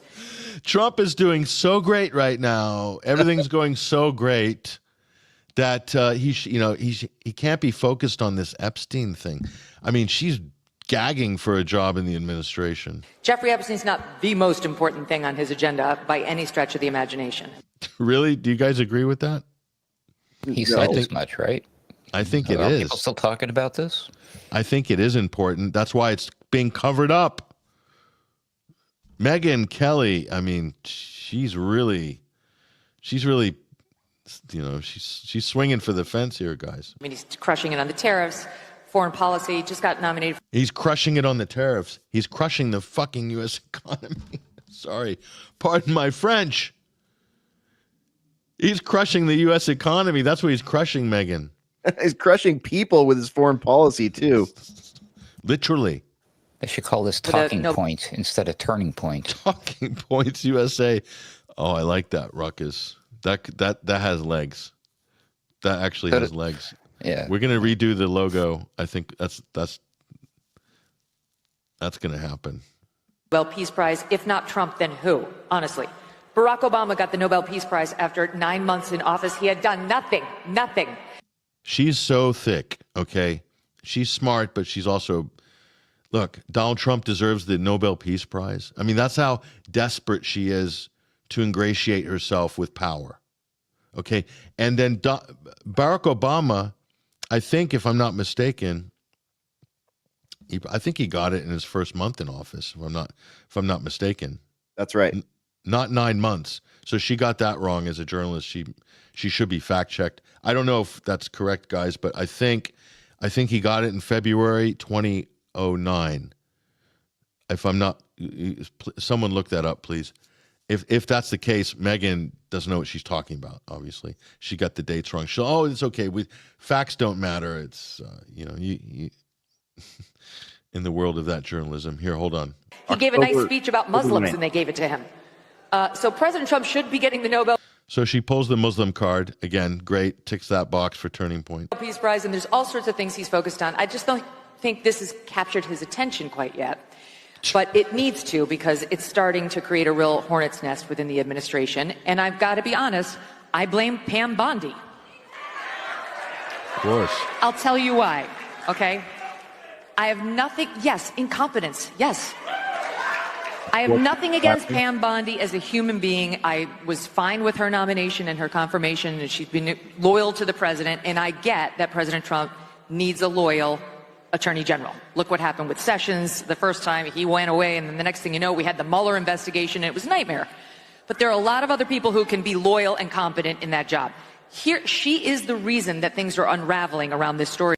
Look at Charlie Kirk just fidgeting, touching his ear. I mean, he's nervous as hell. He's like, this is the segment that's got to end. So Megyn Kelly, this is just ridiculous cope, Hesher, as you were saying. She's like, oh, it's Pam Bondi, incompetence. Do you really think Pam Bondi calls the shots on this? Are you guys serious? It's so stupid. It's so unbelievable. Like, There's not even, you notice how when they asked the crowd, who cares about the Epstein case, everybody cheered. And then when she pivoted to blame Pam Blondie, 4 people cheered. Yeah. So she's playing an agenda, right? Yeah, this is a shell game. This is a blame game. And, the other 2 people that are being thrown under the bus right now, deservedly, is this what Kash Patel and Bongino, holy crap, is this what you guys signed up for? Is the money good enough to lose your entire reputation, your entire podcast audience, YouTube blowhards? You got to be kidding me. And now this week, I've absolutely just been Michael Jackson with popcorn gif, watching the entire nation realize that Kash Patel is a completely controlled piece of fake opposition whose wife was an IDF agent in the 8200 unit or something like that. She's 20 years younger than him. She was with PragerU, and the ultimate Zionist media outlet in the United States, masquerading as MAGA. So, these guys, I'm sorry, your reputation is done, dusted. If you guys are in government when I'm 60 or 70 years old, I don't even know what to say. This country is done and dusted. And so Ian Taft said, what does reputation mean amongst these people anyway? Good question. They don't care. They don't care. There we go. It's all catching on, Ruckus. You see, it's catching on. Talking Points USA. It's already catching on. Hesher, I wonder if these people actually do this kind of stuff for the money or if it's for another reason. Yeah. Well, we know the what is it? There's a list. We've talked about it before. I don't have them all in my brain, but there's a list. There is no list, Hesher. That was just made up by the crazy Democrats. No. I'm talking about the methods of influence list. It's like buy the person, sex the person, threaten the person's family, give the person a job. You know what I mean? There's this whole matrix of how to control people. And, unfortunately, when people are offered, high paying gigs and contracts that sound good from shady people, most people got a price. And I guess that's what we're looking at here. But what form of influence was it? Was it the simple pedestrian? It was like, what influences you? Is it cash? Is it human contact? Is it skin on skin?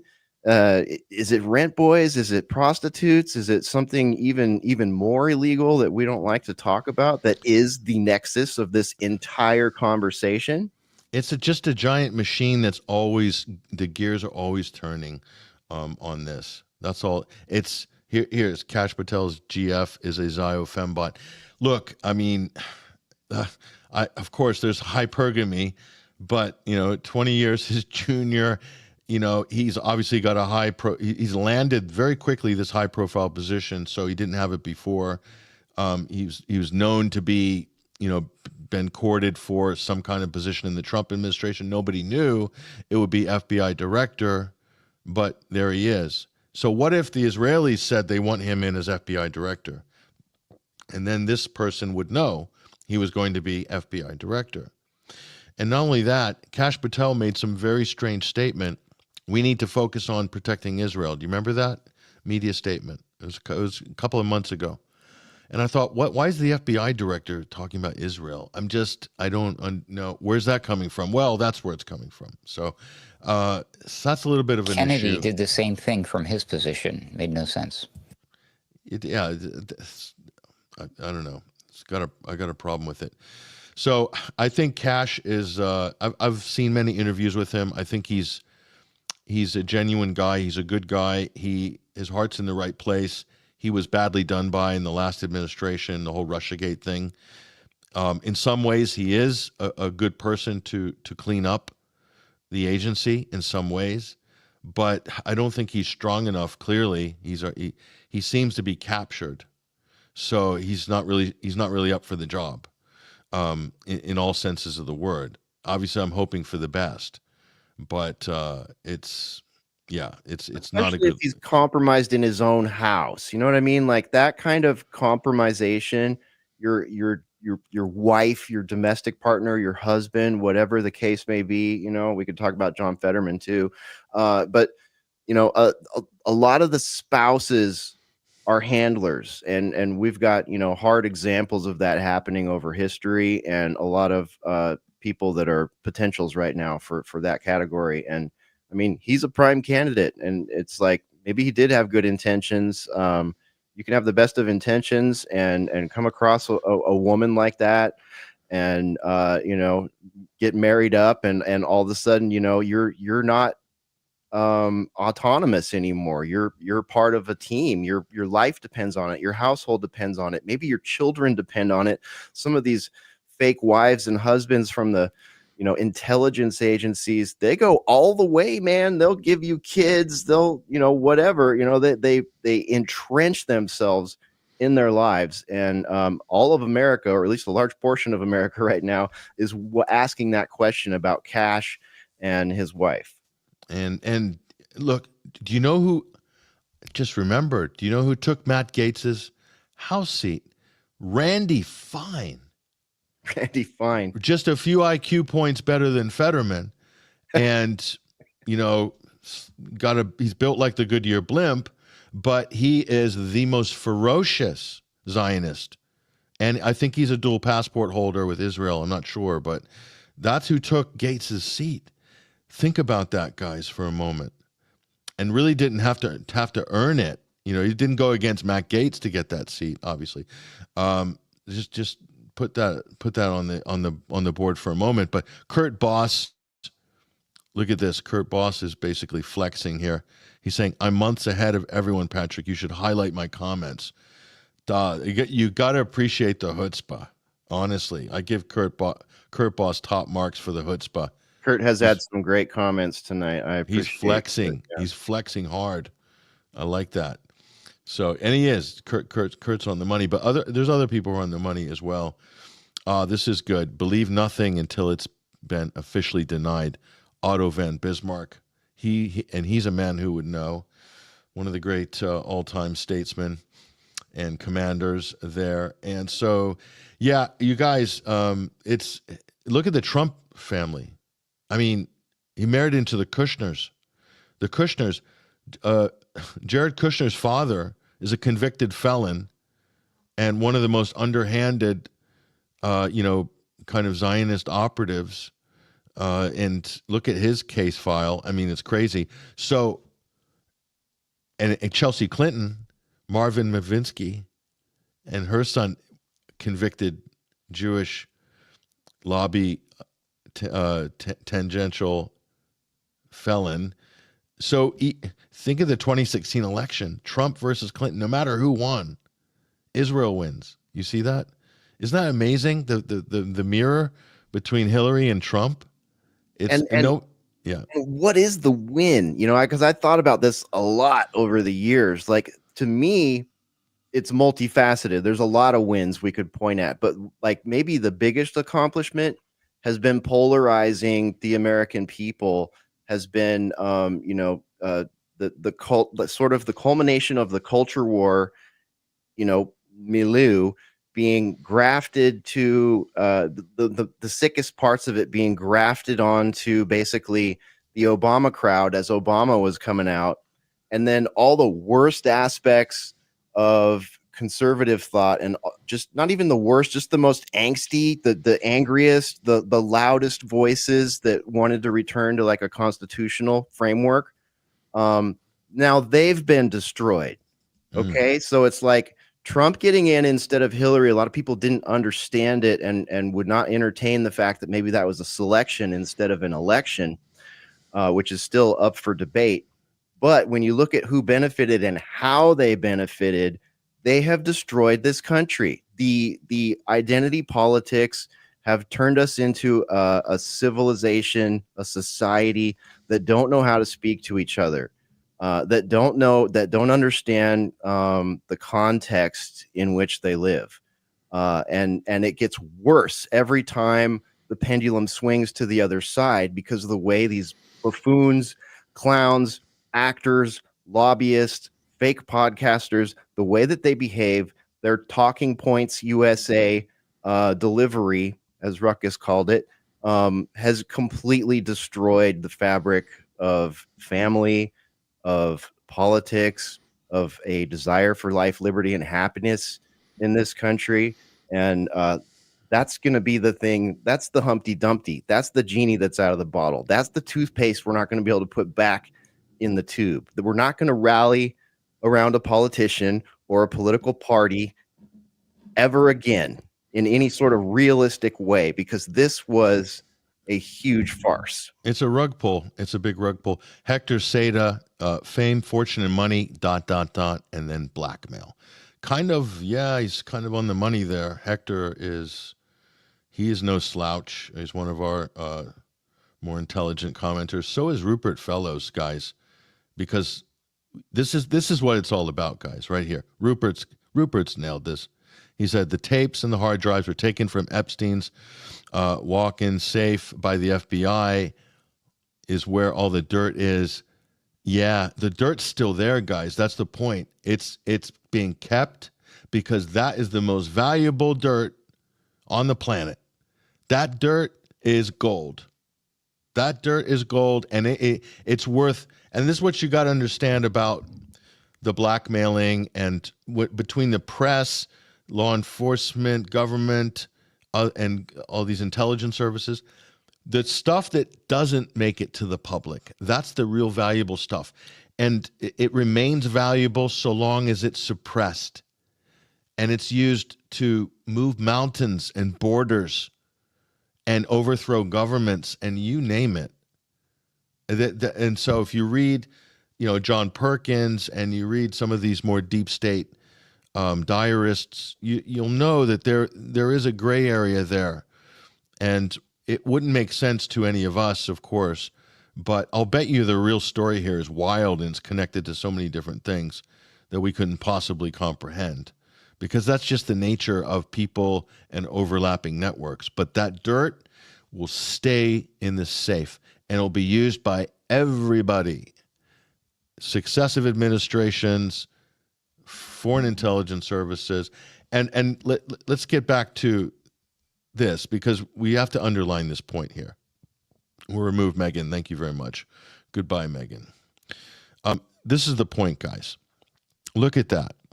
It's the woman on your right-hand side with the short hair and the brunette. She is the key person, you guys. That is Ghislaine Maxwell, okay? She is the brains behind the Epstein operation. And do you really think her dad, being regarded as one of the most significant Israeli intelligence operatives of all time, and she is British, mixed in with the aristocracy, friends with the royal family, do you really think that she is not, at least in some part, working for British intelligence? I mean, that'd be very naive to think so. So when you think of the U.S., Israel, and Britain, that is one unit. That is one unit. Now, that unit might be screwing each other. Wings of that unit might be screwing each other now and again, but ultimately they move in the same direction. Okay? So Ghislaine Maxwell is the key person. You haven't heard from her. She knows where all the bodies are buried. She's the brains of the operation. She has the pedigree. Her dad is Robert Maxwell. Okay? Talk about pedigree and clout. She's got it all. And so she's friends with the Clintons, friends with the Trumps. They all know her. She's a socialite in New York, London, Paris, very well connected. So we hear a lot about U.S. intelligence. We hear a lot about Israeli intelligence. You won't hear anything about British intelligence because that's how good they are. Okay? And so when we talk about blackmailing and all this other stuff, don't leave the British out, because I'm telling you, they're probably right in there, thick as thieves, right in there. That's the point that people got to understand. There's aspects of this that we don't even see yet, don't even know. Three-headed snake, you better believe it, John McGuire. It is a three-headed snake. Guys, we're going to wrap this show up pretty soon. I want to give you guys some final comments. Obviously, we've gone deep on some of this stuff, maybe a lot deeper than than we plan to go, but kind of shows you how deep this rabbit hole goes. What do you guys think? I mean, there's a bunch of other stories we could talk about, but I felt like this thing had to be fleshed out. But I'll be curating a few comments in the background while I get your final thoughts. We'll go for Ruckus first, and then Hesher. Ruckus, what's your summation of all this?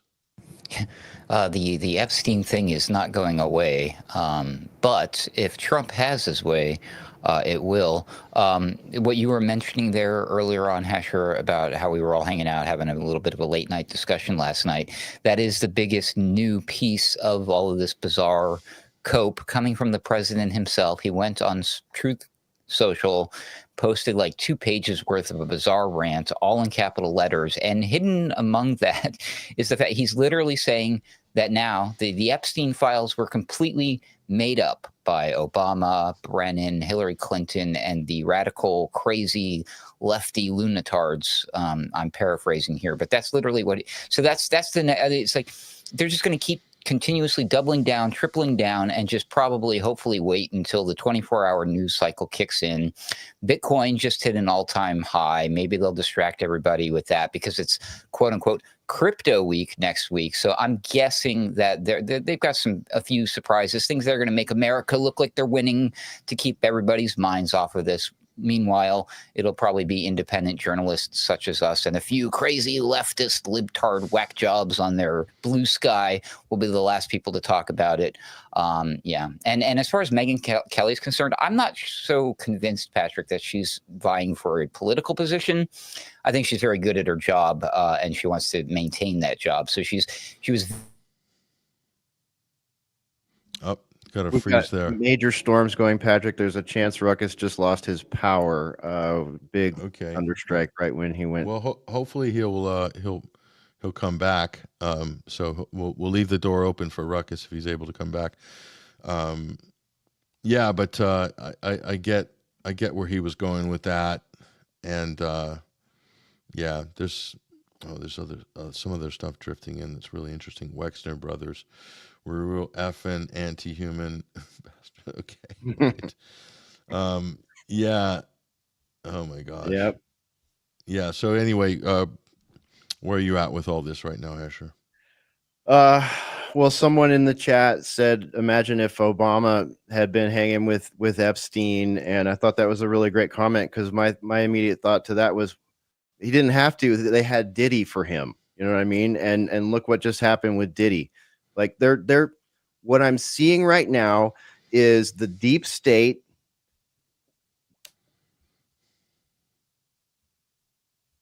Up, we got another freeze there as well. I think Texas has been hit by a major storm. We do have reportage. Let me just check here. Texas. Let me see. Ouch. Yes. Power outages in the Austin area. Yep, that's not far from where our teammates are broadcasting from. Anyway, we left the door open. They might pop up.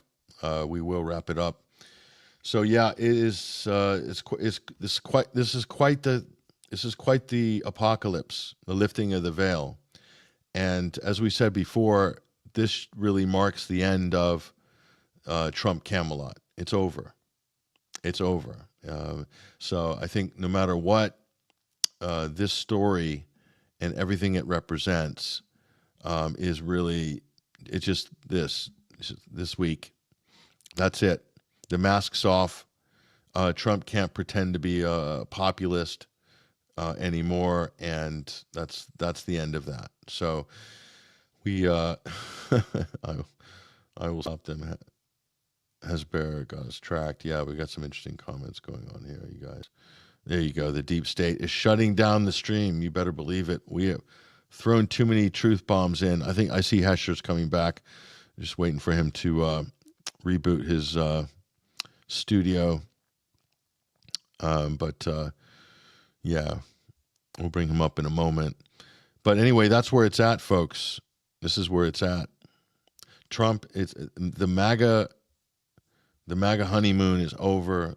Camelot's over. All those things that were promised are not going to happen. we're into the world of cover-ups and fakery now, and that's just the way it's going to be with this president. There he is.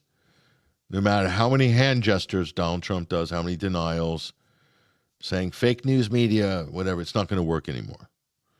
It's not going to work. He's on the wrong side of every single issue. So this is an absolute train wreck.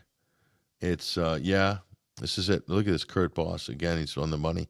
Trump can't go back from this betrayal against his base. He said some profanity there. I don't endorse that. I don't endorse the profanity, folks. But we do get comments in here. Obviously, we're trying to screen them as best we can.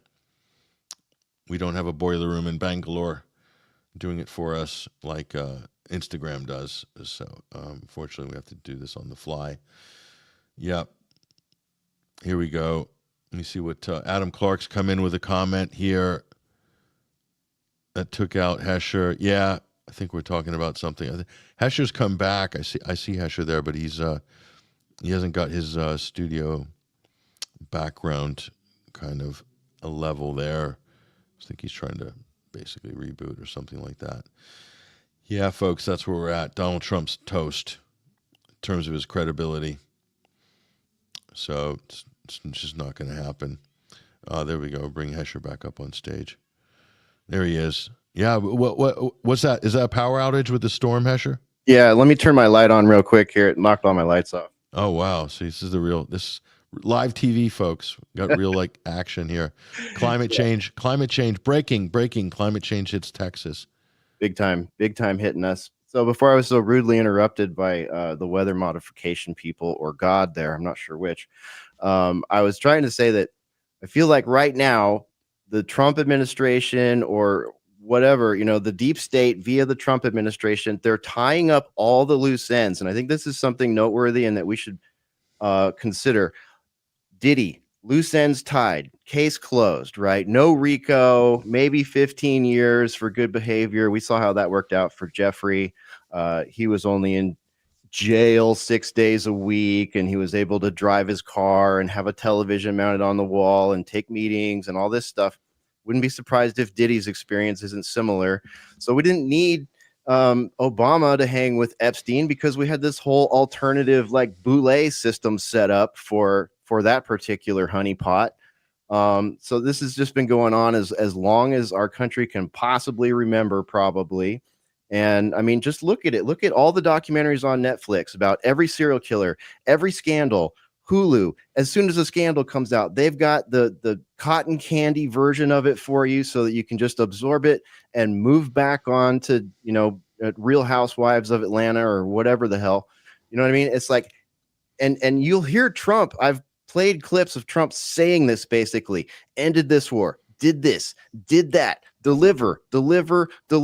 So and they really screwed themselves with this Epstein one, because this is the one that nobody's willing to say, okay, all right, sure.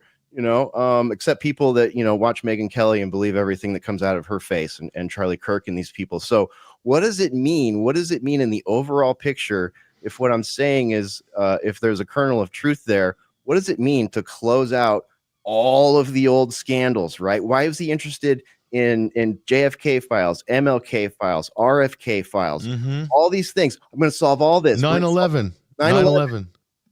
We're going to solve all your problems. Almost all of those problems go back to intelligence agencies, military, lobbyists, bankers, exactly, big pharma, big military. That's where they all lead back to. And those are not partisan entities, my friends. Those are globalist entities. And they don't give a crap about America. They don't give a crap about you. They don't give a crap about me. They don't give a crap about a client list, a John list, a victim list. They're happy to just delete whatever needs to be deleted, tie up any loose ends that need to be tied up. Yep, the conspiracy theorists were all right. They were all correct. And here's why. So JFK, that's Israel. 9/11, that's Israel. Epstein, that's Israel. There's some of the big ones there. The other ones you mentioned, maybe not. Probably some of them, probably not. But all of those. So Trump's been used to basically quell and bury all of these main, long-running, annoying, grating conspiracies that undermine the fabric of U.S. and the national narrative.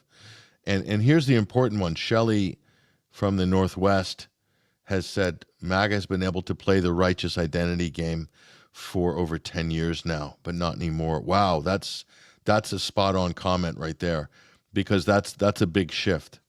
So listen, he only has to blame himself, and they only have to blame themselves. Trump caved. He caves to the neocons. He caves to the lobby. He caves to Wall Street. He caves to everybody. Trump himself is a very weak leader. And they say Biden's weakness. Yeah, Biden had an excuse. He was senile. Okay? Trump doesn't have that excuse. He's just weak. Every time he says, we're going to do this, we're going to end that war, and then all of a sudden the neocons come in. Lindsey Graham comes in and basically strong-armed. Imagine getting strong-armed by Lindsey Graham. I mean, that's not strength. I'm sorry, Donald. Donald Trump is not an alpha male. He's got alpha money, but he's not an alpha male. He's incredibly weak. If he was strong, if he was really America first, if he was really MAGA, he would tell all these foreign interests to take a hike, and he wouldn't be sitting there sucking up to the Gulf Arabs. That was embarrassing. That was embarrassing. Oh, give us your money, please. Our economy is desperate. I mean, it's humiliation. Humiliation. Trump, and then sucking up to Jelani, the founder of Al-Qaeda in Syria, saying how good-looking and attractive he is and all this other stuff. I mean, it's disgusting. He's sucking up to all the worst people you could possibly, try to publicly kiss up to. And, of course, kissing up to Netanyahu, that's almost like expected, of course. But still, it's a bit much. Pulling the chair out for him. And, this is a U.S. president. You got people to pull chairs out for you, but you need to show who's in charge. And Netanyahu is in charge, clearly, in that relationship. He wears the trousers. I'm sorry, Trump. But Trump has dropped the ball pretty much on everything. And now he's lashing out at Putin, potentially his best friend. If he steered things the right way, Putin could be his greatest friend. Putin is a most successful political leader of the last century. Probably. He's been in office. He's improved the country under sanctions. It's still a powerhouse economy. Europe is into the toilet.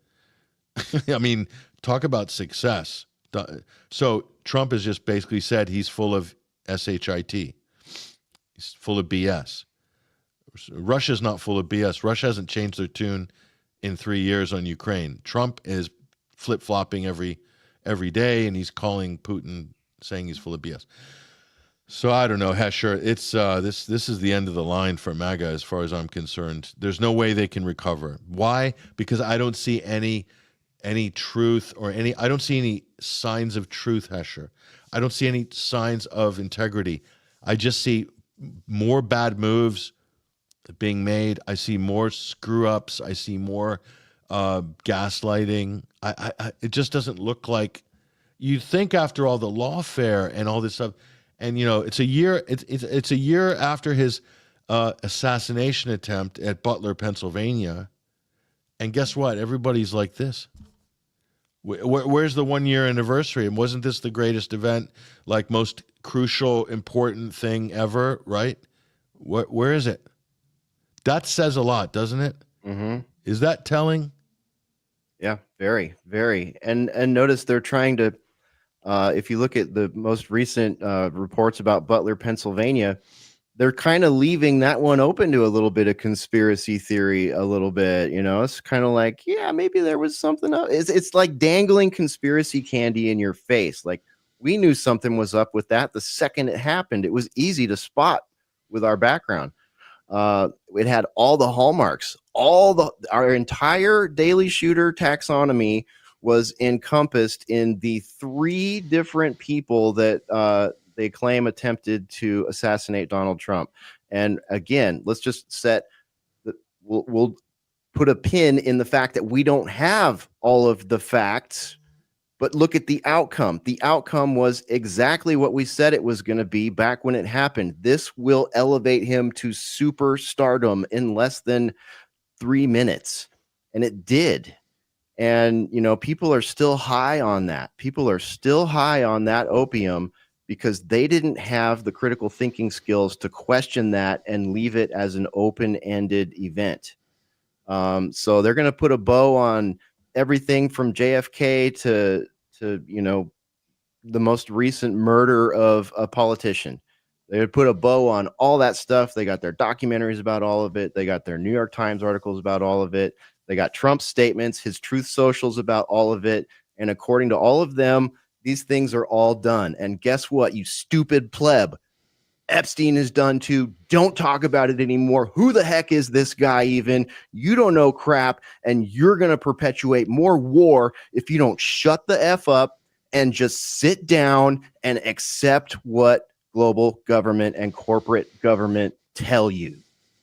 Yeah. And so speaking of Butler, Pennsylvania, we'll leave it with this comment because it's just poetic how this worked out for us here. Trump is Netanyahu's butler.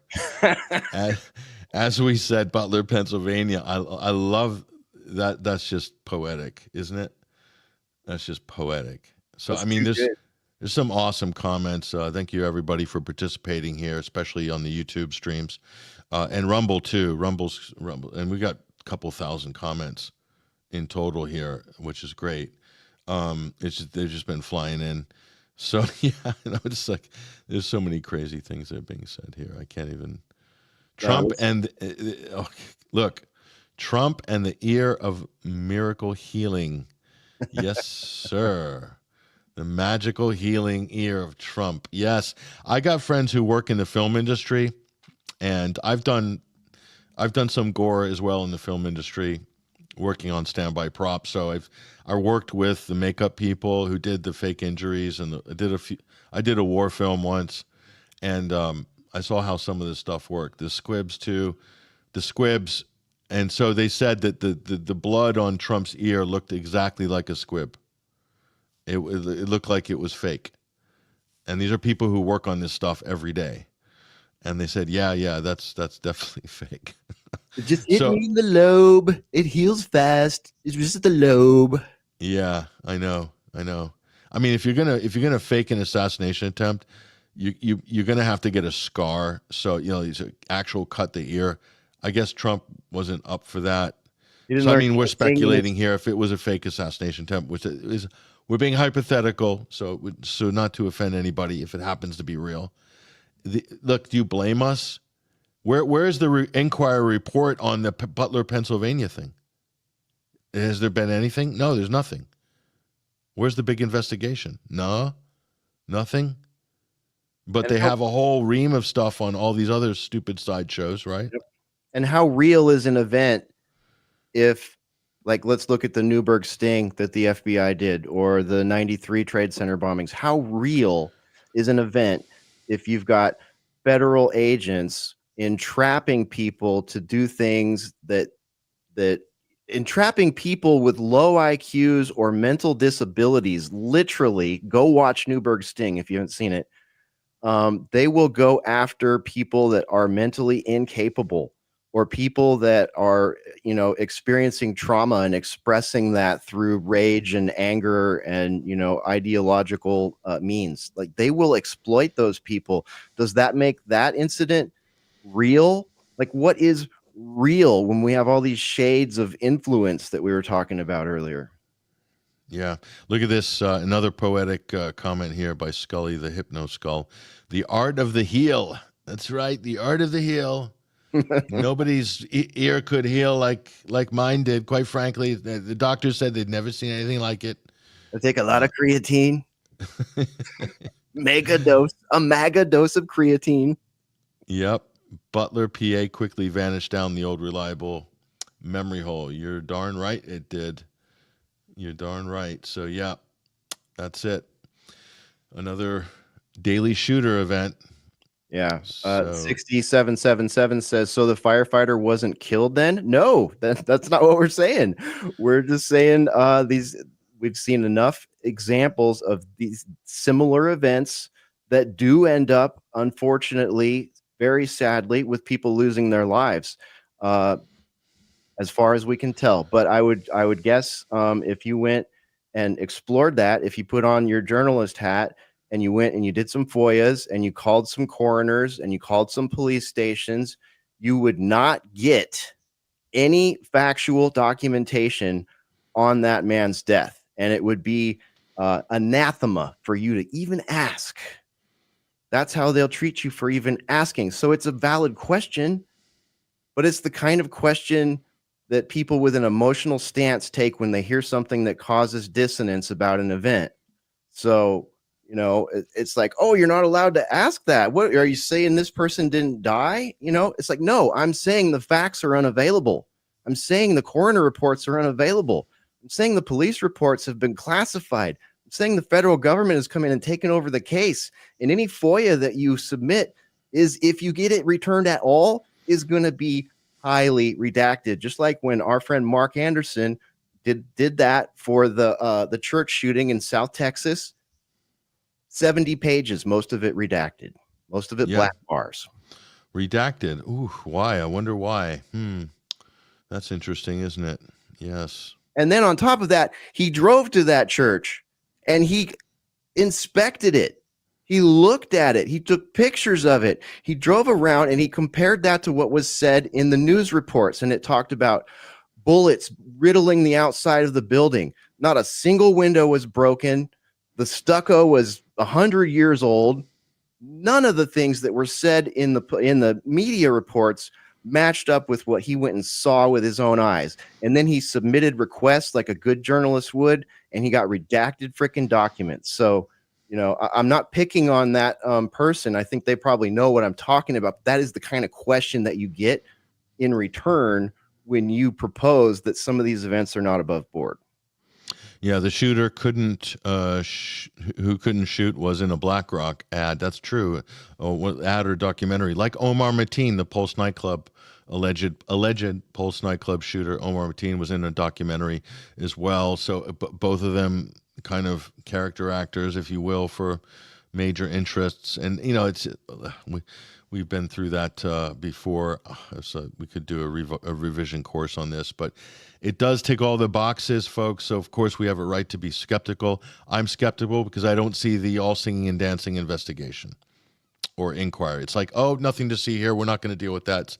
It's over. It served its purpose, so we're done with that. No, I think the American people need to see the full thing on the Butler, Pennsylvania, because it's potentially consequential for U.S. Politics and history. So simple as that. I mean, it doesn't require any further explanation. So anyway, look, we'll wrap this up now. And yeah, I mean, it's funny how it ended there. But anyway, final verdict, folks.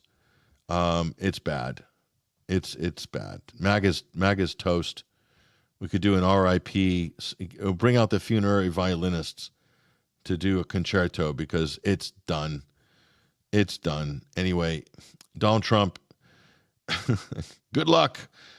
I hope you make it through the first term without blowing up the world. Sincerely, America, the world. I'm not impressed. I don't think anybody is. Anyway, I think we turned over some important stones today with the Epstein thing. It's a farce. It's a cover-up. And hopefully some of the facts and the real information is going to make it to the surface in due course. I truly think that a lot of it will. A lot of stuff's just going to remain in the denial zone and in the classified zone and the cover-up zone, but not everything. So we'll wait and see. But this is the world we live in, Hesher, and thank you to yourself and Ruckus for chiming in on this one. I think this was a good discussion. So take us away, Hesher, with what's happening this week in the land of the alternate current. Yeah, well, this was an important discussion, and it's one we've been involved with since we became aware of it, a decade ago or whatever, more than that now. And to see it come to an end with a weak ass psyop whisper from the Trump administration and the lackeys in the mass media cartels is no surprise. No surprise at all. Like I said, shut up, go back to sleep, consume, take your shots, and trust that better people, smarter people are managing your freedom and your path towards liberty and your children's path towards life, liberty, and happiness. Just shut up and trust that they care about that at a high level. Also, as a breadcrumb, someone in the chat, I think his name was John, earlier in the show said, when you were talking about knowing what to search for, they said, type in Pam Bondi and Pfizer.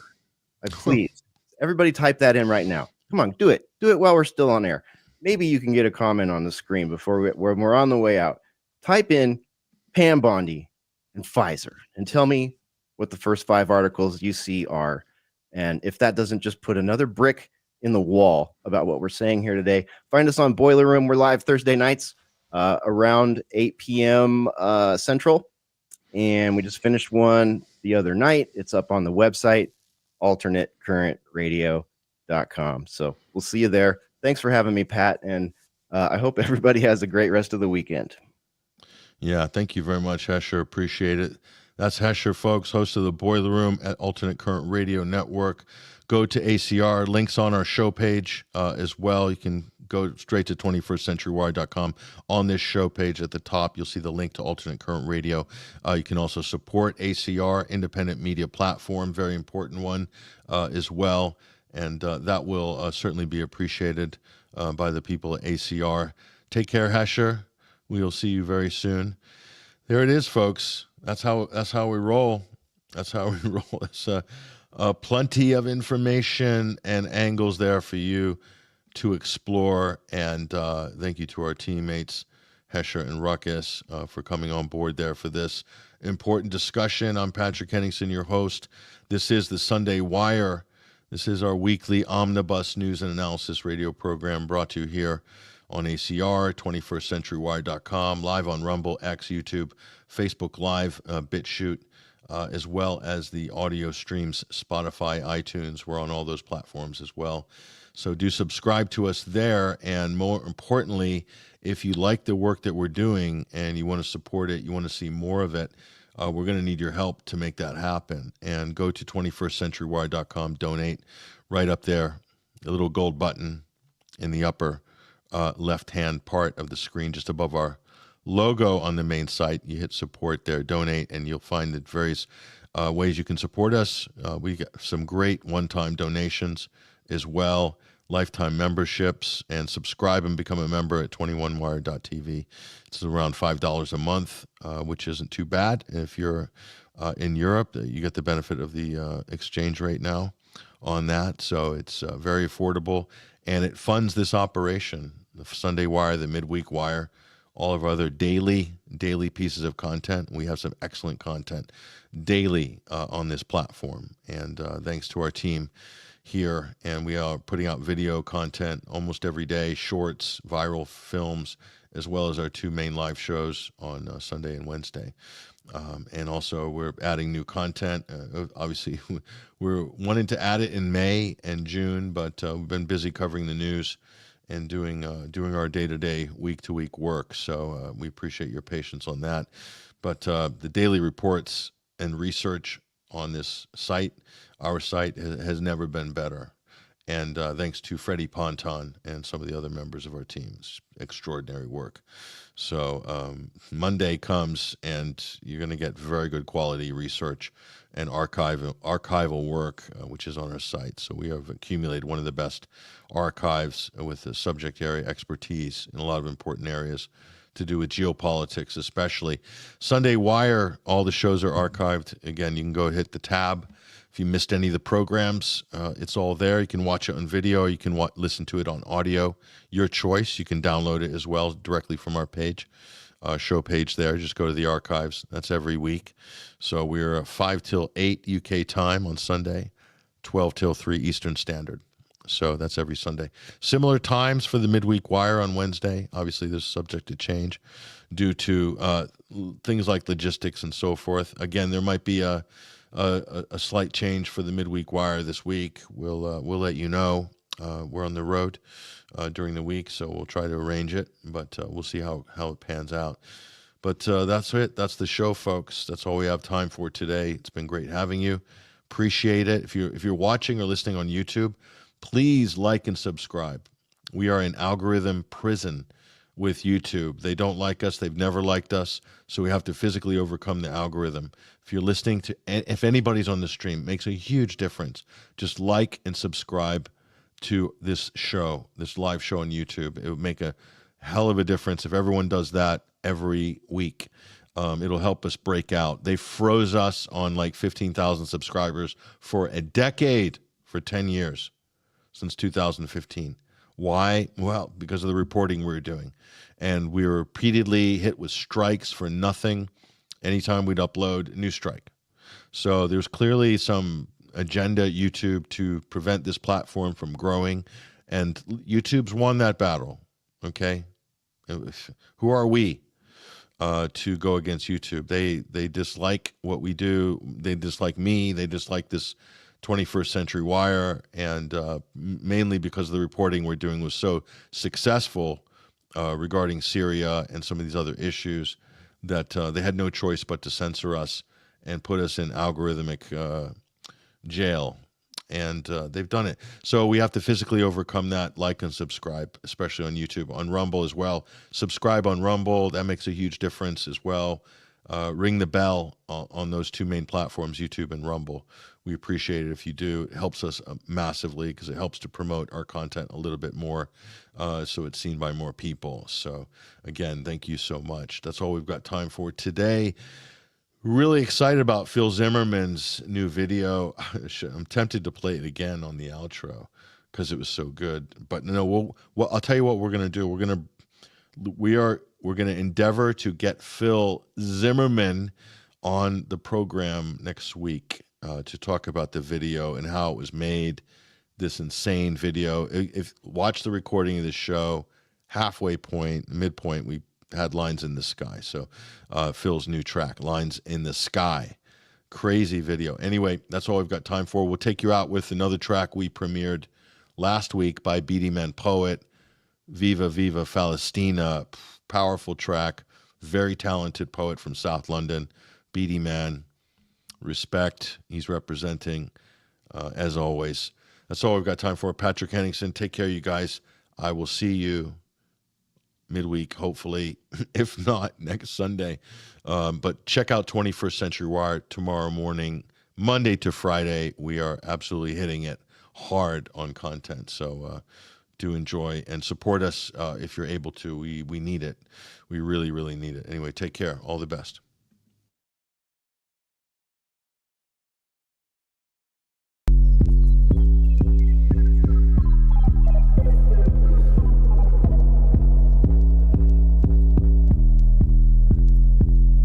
If hope was a race, then it's finished. And if death has a smell, you can smell it. When limited freedom is diminished. And if evil has a touch, you have felt it. Where there's no safe place to rest your head. And a child's greatest dream is for a loaf of bread in the rubble. She uncontrollably cries, a limbless child with lifeless eyes.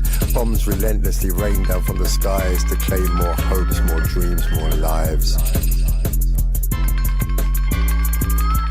He tricks you into thinking that he doesn't exist. Well, he does, and he rules with an iron fist. Kids are taken out by snipers, left to die where they fell. The devil is real, his name is Israel. I see you all shutting your eyes to unending heinous crimes. Are we slowly heading toward the end of times?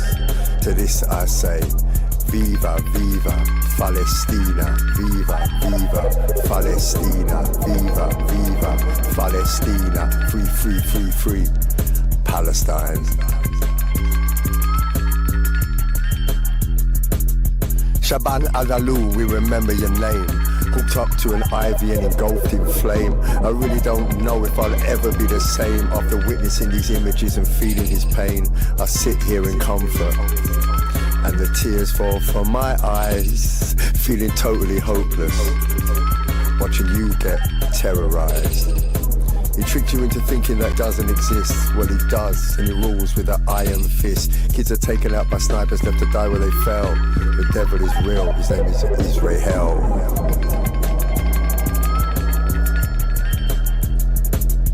I see you all shutting your eyes to unending heinous crimes. Are we slowly heading toward the end of times? To this I say, Viva, viva, Palestina. Viva, viva, Palestina. Viva, viva, Palestina. Free, free, free, free, Palestine. You see, when ignorance screams, intelligence stays silent. You can't reason with a fanatic, they'll just resort to being violent. An asymmetry of info that promotes the oppressor, whilst the name Palestine becomes a victim of the censor. The Palestinian people remain victim to the occupier, and the Zionist aggressor just plays a victim forever. Forever. Forever. He tricked you into thinking that he doesn't exist. Well, he does, and he rules with an iron fist. Kids are taken out by snipers, left to die where they fell. The devil is real, his name is Israel.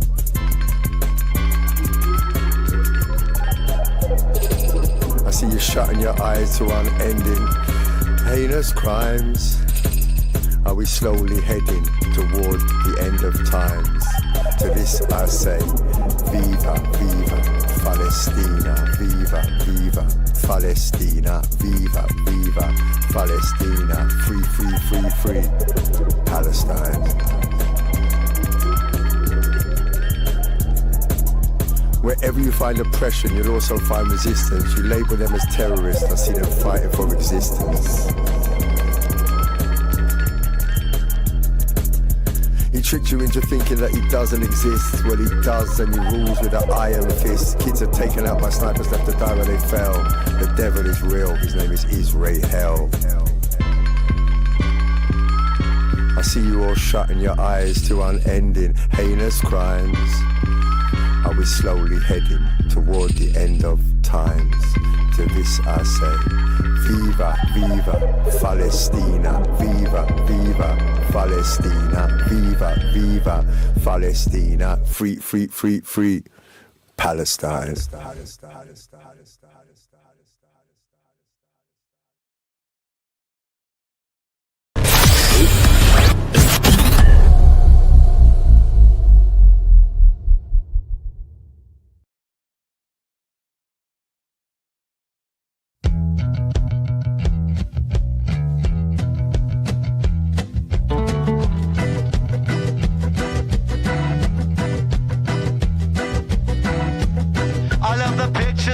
Unpainted. All of the games they left unplayed. All the laughter in the playground. All of the arts they never made. Ghost faces of a million Palestinian children.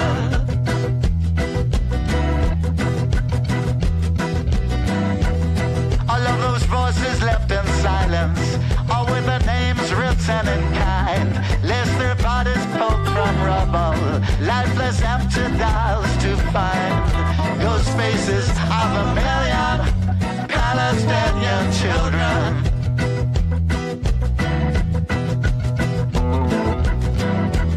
What are the songs they've never written?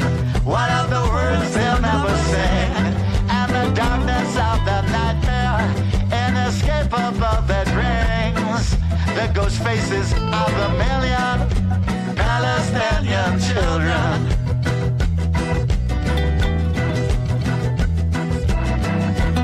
I hear the crying, helpless children, God's most precious and most dear.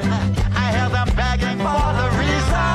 How could you ever leave us here? I close the eyelids of a million Palestinian children.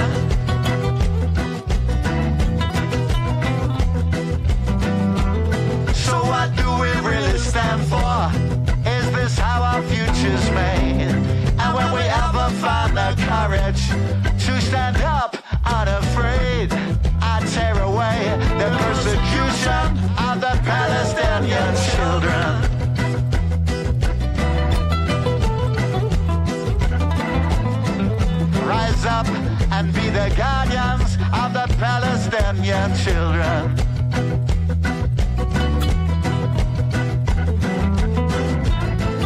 respect's our obligation. Every creed and every nation, 'cause every soul deserves protection. Save the Palestinian children.